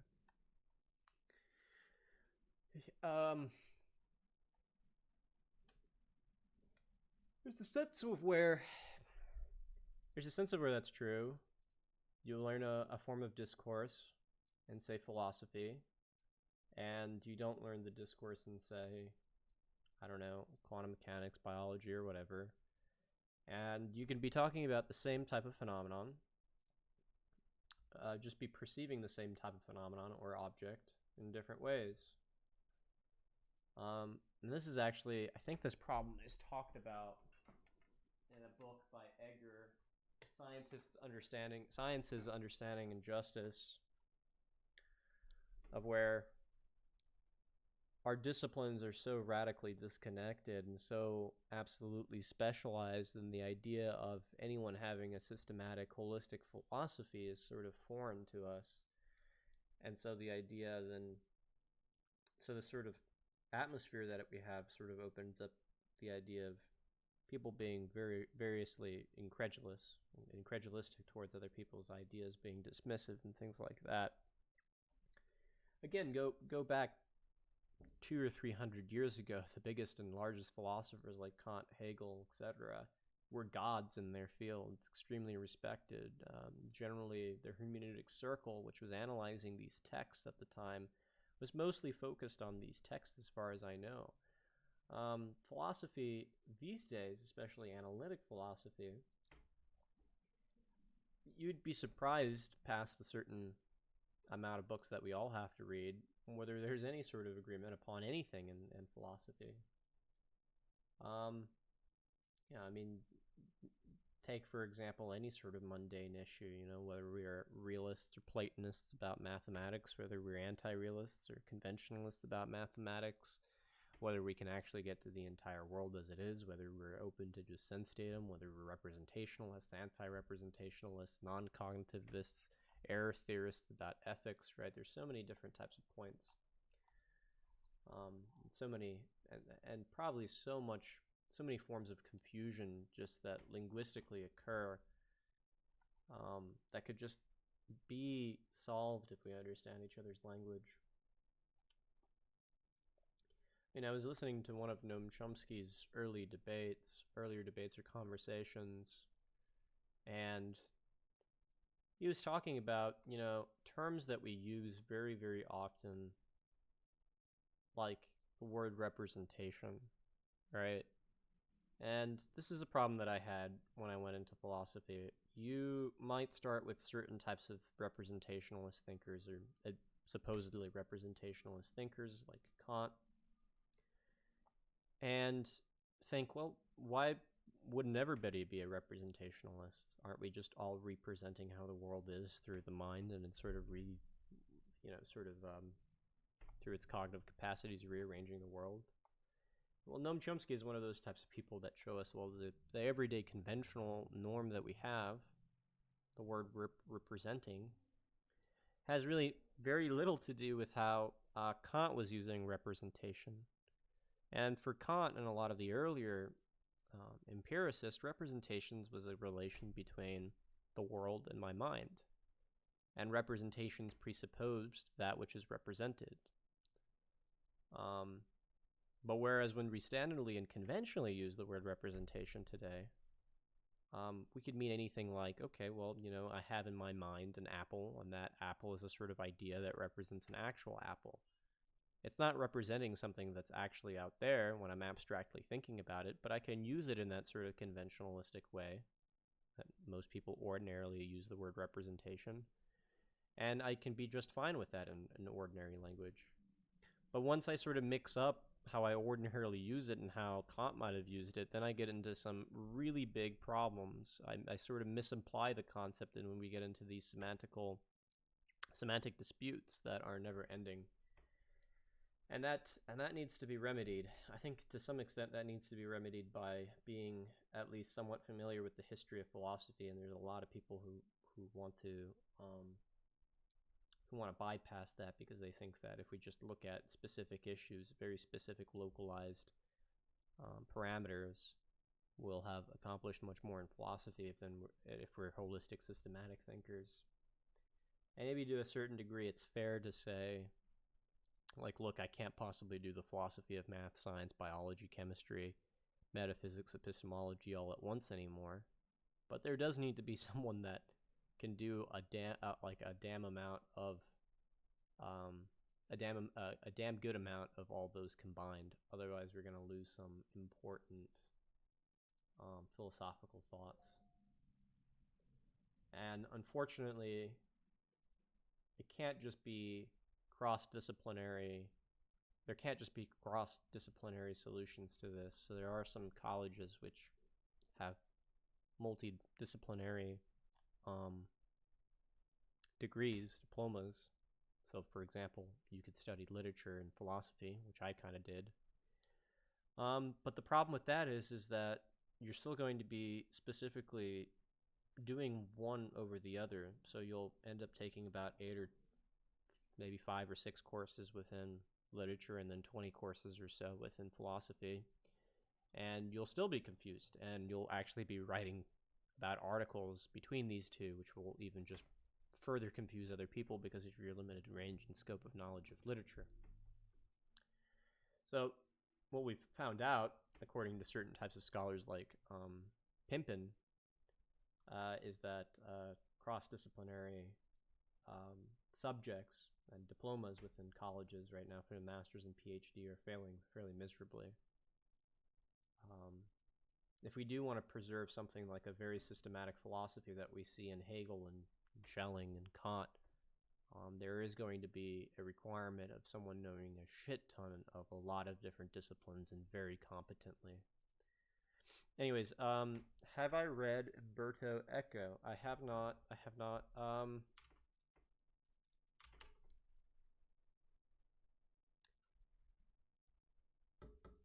I have seen The Name of the Rose, the movie. I saw it a while back ago with what's his name, Sean Connery. It was actually one of my favorite movies. If none of you guys have seen the 1986 The Name of the Rose, it's definitely worth seeing. It's a very philosophical, kind of a philosophical movie about the issue of comedy, because the main character, Sean Connery, or William Vaughn Baskerville, I think he's a Jesuit, and he goes into this monastery full of non-Jesuits. They're very, very serious monks over there that are told not to laugh because laughter is bad for, it has nothing to do with God and the Bible and Christianity. So they even go so far as to try to ban all of the works by Aristotle that had, anything to do with comedy. So it's a sort of interesting movie. Is it low? Okay, I can turn it up a little bit if that's better. That should be better.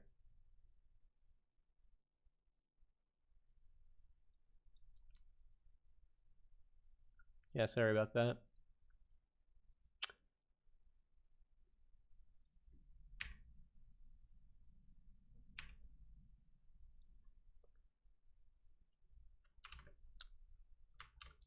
So what do I think about speculative realism is the sort of question.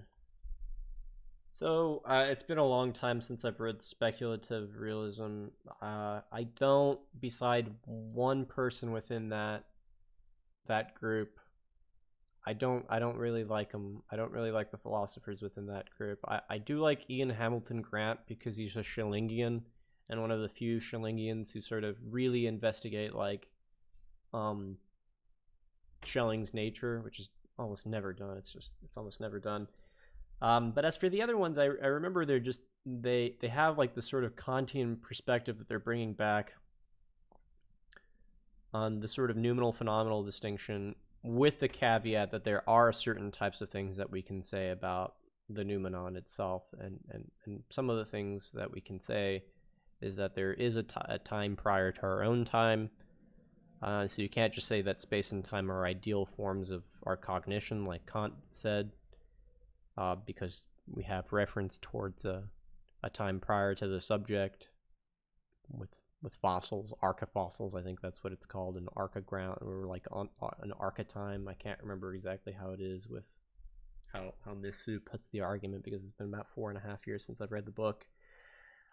But what I recall reading in that literature is a lot of the speculative realists just completely misunderstanding Kant, because Kantian literature these days has radically developed. I mean, the precision and accuracy of how we read Kant these days can preserve his philosophy quite well. And we have, 18 different types of interpretations of Kant these days. I mean, for all those people that haven't seen the prior chart that I had earlier on Kantian interpretation, let me see where it is. I should have it here somewhere. Okay, I do not.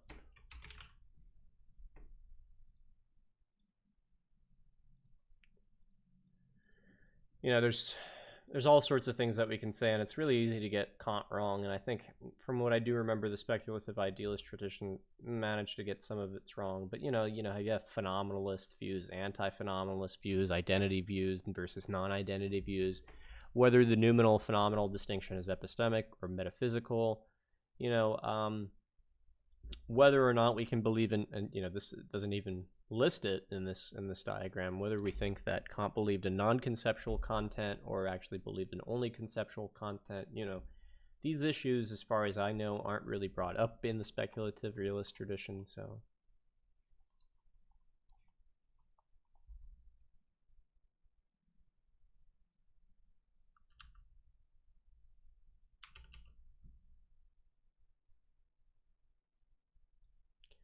are you familiar with Georges Sorel? Reflections on Violence, the Illusion of Progress. No, I haven't. I mean, this is born in 1847, died in 1922. A little bit less known of a philosopher, so I don't know. I don't know this guy. I've been postponing reading for Kant for years now. Well, I mean, he's definitely worth reading. We have book recommendations in the prior videos, unless you want them now. And if you ask, I can definitely give some Kantian books to read. But as a matter of fact, this diagram that I'm showing you guys has a lot of different authors and their interpretation. And the ones that are generally the most recommended are Langton, Elias, and Allison. So it's the top on the top diagram. That's they're on the top right, and Allison is kind of in the middle. And Bird is generally, by my friend John, recommended as the sort of person to read for a good reason, for a good interpretation of the Critique of Pure Reason. But definitely don't stagnate on just the Critique of Pure Reason. If you're reading Kant, there's definitely more to Kant than just the Critique of Pure Reason. I would definitely recommend reading his Aesthetics and his Ethics.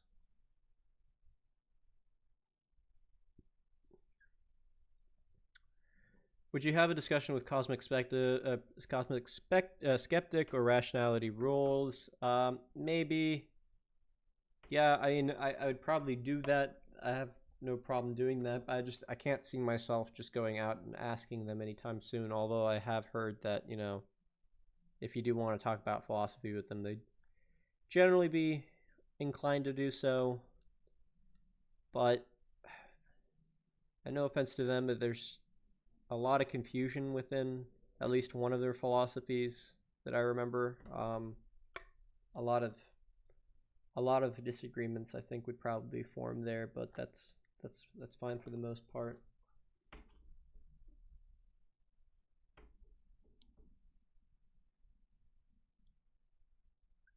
I only hear that name pop up on 4chan. Makes you think. Okay.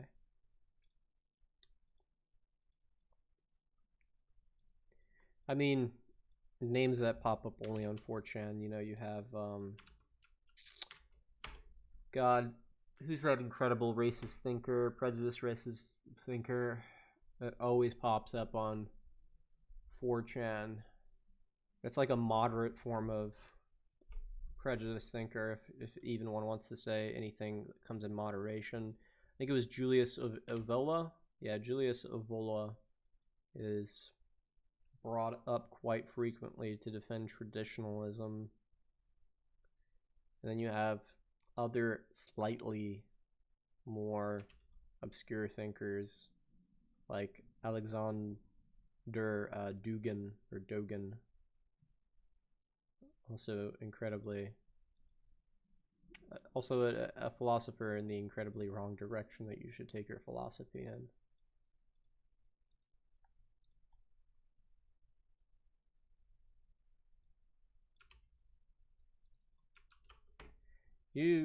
So Dugan is a meme. It's funny. I don't.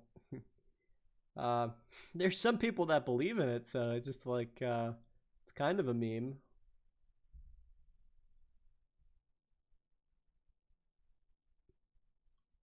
I mean, what, the guy's still alive, right? Russian political analyst.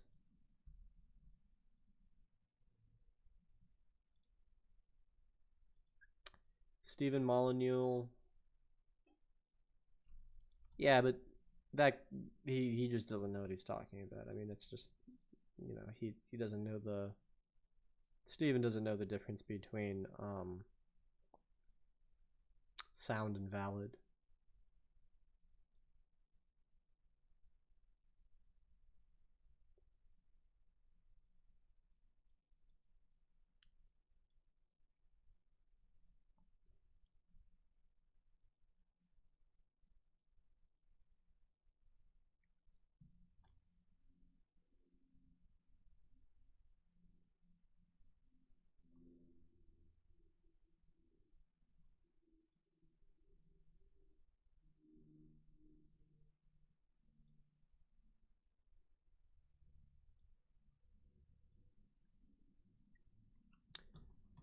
Dugin is only being talked about in the West. Nobody actually takes him seriously on Russia, and I mean nobody. I think there's just a demand for a new Dostoevsky from these people. I don't know enough about him to make a comparison to Dostoevsky, but I'm willing to hear like why you think he's in any sort of way similar to Dostoevsky.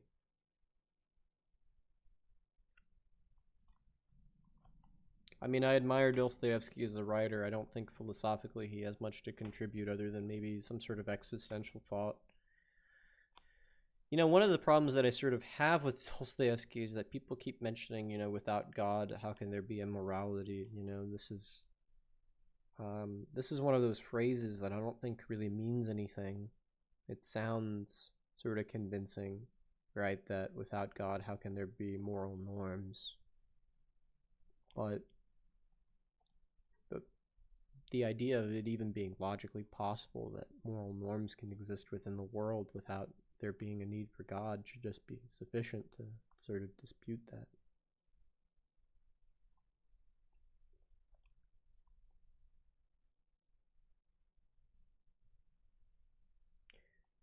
Dugin's influence in Russia is far, far, far over dramatized in the West by people on the internet. Okay.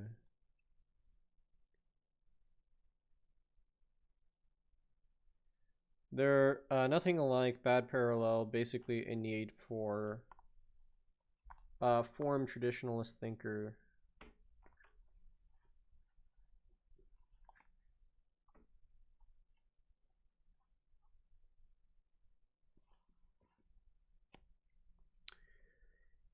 Yeah, so I think everyone in this chat probably watching is a little bit suspicious of traditionalism. So I don't think we have to go on a long a long discursive talk about the problems of traditionalism.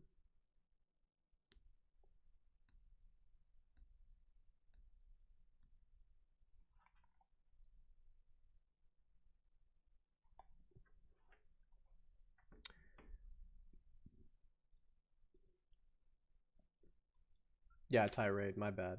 You got me. You got me, Lord Val. That's exactly what I wanted to say.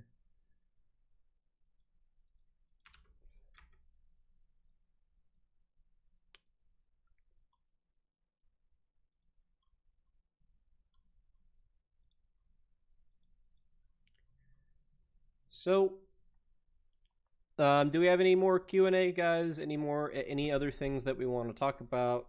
Some of the regular conversations. I know we haven't talked about everything that we wanted to do in the beginning of this chat room. Some people wanted to talk about the sort of moral axioms of Rem's moral position, although I doubt that he has any sort of moral axioms other than the idea that there are moral axioms.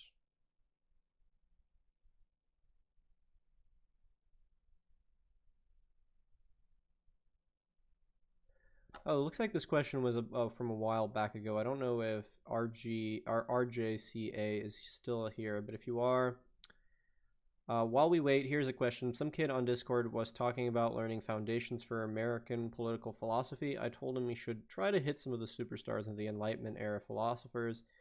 Rousseau, Hobbes, Locke, Mill. Do you think this is good or bad recommendations? Keep in mind this is a high schooler, not someone prepping for their undergrad or something. Even if they were undergrads, those are serious philosophers that we all probably need to read. Although I don't know if all of these philosophers are from the age of the Enlightenment. I think Hobbes might be before, and I think John Stuart Mill was after, but I could be wrong.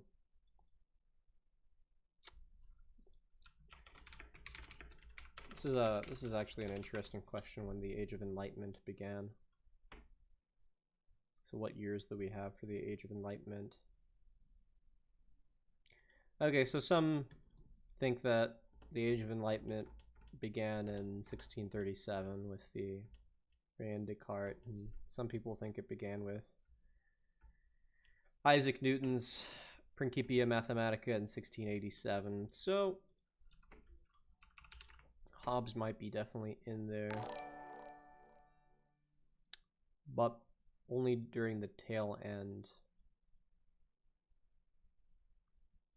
since Hobbes died in 1679. Okay, maybe not the tail end. Depending if we start with Isaac Newton or Descartes. But those are all good thinkers. John Stuart Mill, Locke, Hobbes, Rousseau. It's very Anglo-American, sort of British, rather. Most of the philosophers that I've read are definitely not in that tradition. Most of them are Germans and some French. So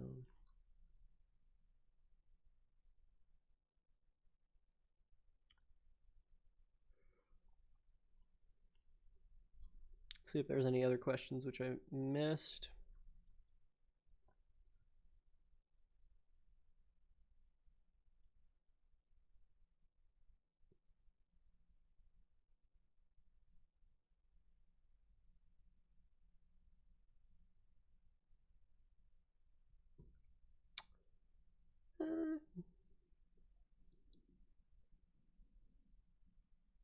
Yeah, I don't know. Yeah, it looks like it's mostly just kind of questions that are no longer applicable here. Do you think Descartes' philosophy is salvageable today? I think his math, his contributions to science and mathematics is definitely salvageable, since we still use the Cartesian grid. But it's hard to say whether Descartes has anything within his philosophy that I agree with.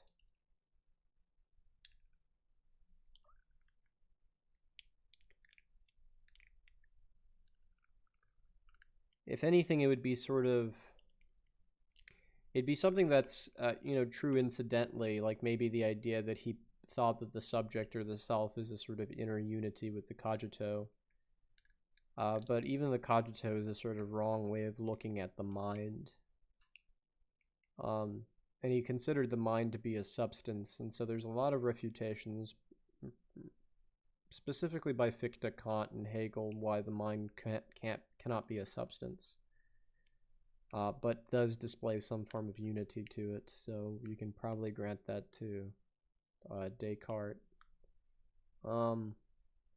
There's just so much wrong with Descartes that it's hard to say. I mean, we generally read him to show, I guess, the limits of skepticism. But the problem with saying that Descartes offered us the limits of skepticism is that I think some of the refutations that he gave of skepticism are open up to the same level of skepticism that he drew out within the Meditations and Discourse of First Philosophy. Plus, I'm not really sold on the idea that anything is incorrigible or that we know ourselves before we know the world. I don't know. Yeah, I don't know if I would hold the radical disjunction that he had in his early philosophy about the mind-body thesis. And then I've talked to some people who have read quite a bit of Descartes and told me that he actually changed his mind and became a materialist later in his life because he was so dissatisfied with the mind-body dualism and the sort of various objections that were given to him. But I can't confirm that. I'm not a Descartes scholar, nor do I plan to be. You said you hadn't read much virtue ethics, right? Yeah, I don't spend much time reading virtue ethics.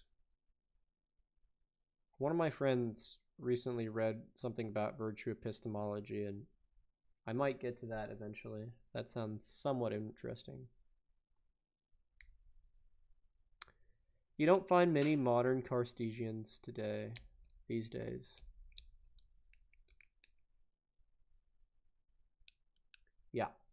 Yeah, I mean, too many problems with Descartes. The idea of an inner mind somehow secluded from the rest of the world doesn't seem to hold water. The idea that we know our mind before the rest of the world, or that we have some sort of sense data theory that we have before the rest of the world. I mean, there's a lot of very intuitive premises within Descartes that we take for granted in modern day discourse, right? I mean, we tend to think that we know our minds before the rest of the world. We tend to think that only we know our minds, things like that.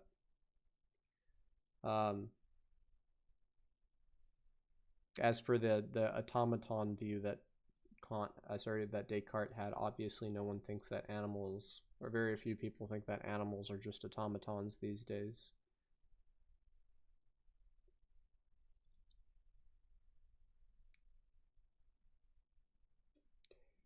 An interesting thing is I was reading a book, and I recommended this book earlier, by Ian McGilchrist, who made the hypothesis that Descartes might have been a schizophrenic, I think, because he contemplated possibilities that were so implausible but still possible that only a schizophrenic would plausibly hold them. This is sort of psychologizing Descartes, but I think it's interesting because what man would go up to his window and then look at various types of animals, presumably dogs and cats, or, other people, and then just say, well, maybe they're automatons. I mean, maybe I just don't know whether they have a mind. All I'm seeing is their machinery, right? Their outer machinery. And this seems so implausible, so unintuitive, so unimaginably and ethically deplorable that only a handful of people would kind of think of this, right?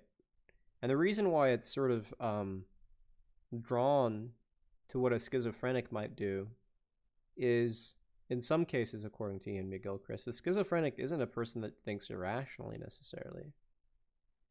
It's that they think of way too many possibilities that are improbable. Like the idea of a car accidentally driving into my house is possible. It's something that can happen. But for me to constantly think of a car hitting my house and thinking that it could happen at any point, right, is a sign of hyper-rationality that he thinks is indicative of schizophrenia. And so the sort of hyper-rationality that was exhibited in the radical doubt of Descartes and the radical postulating of everything being automatons is very, very unnatural. But, that doesn't mean anything for philosophy. That only means something for if we're to psychologize Descartes.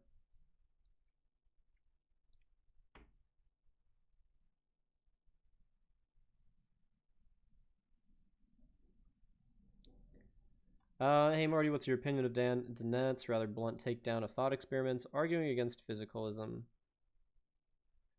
Mary's Room, Chinese Room, P Zombies. I'm not familiar with Dan Dennett and his takedown of non-reductive theories or dualistic theories, or any theories that are arguing against physicalism. I don't know what he has to say about them. The only book that I've read from Dennett is Elbow Room, in which he offers a compatibilistic thesis for free will. And it's only about a 150-page book. I remember reading it entirely and then thinking about the thought experiments that I had. And then I thought that there really was no argument within that entire book.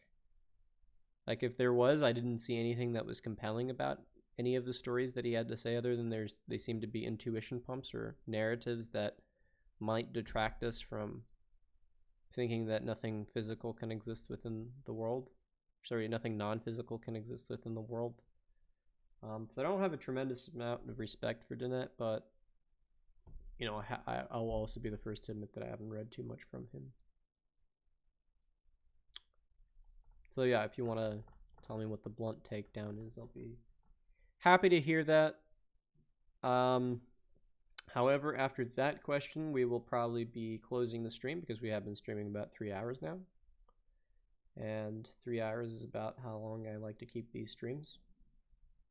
Otherwise, I'll run out of material.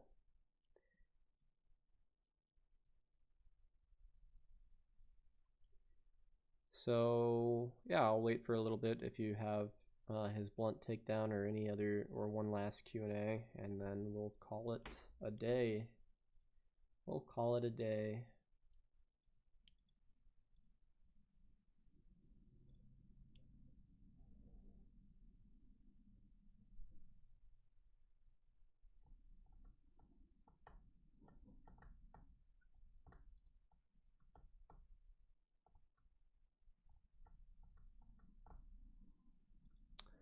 All right, so not seeing any more questions. All right then, we'll keep it at that. Thank you for joining us on another TPC get together, guys. Thank you for joining us in the philosophy chat. Once again, guys, my name is Marty. Thank you for being here. Again, if you have the finances, if you have the ability, that is, if you have an Amazon Prime of any sort, I would recommend subscribing to this channel. It definitely would help tremendously towards any sort of future videos, especially if you guys want to see some sort of YouTube content in the future. Other than that, join us again on Thursday. We're going to do another stream and then maybe another dialogue with John on Tuesday. Okay, guys, you have a good one. Bye-bye.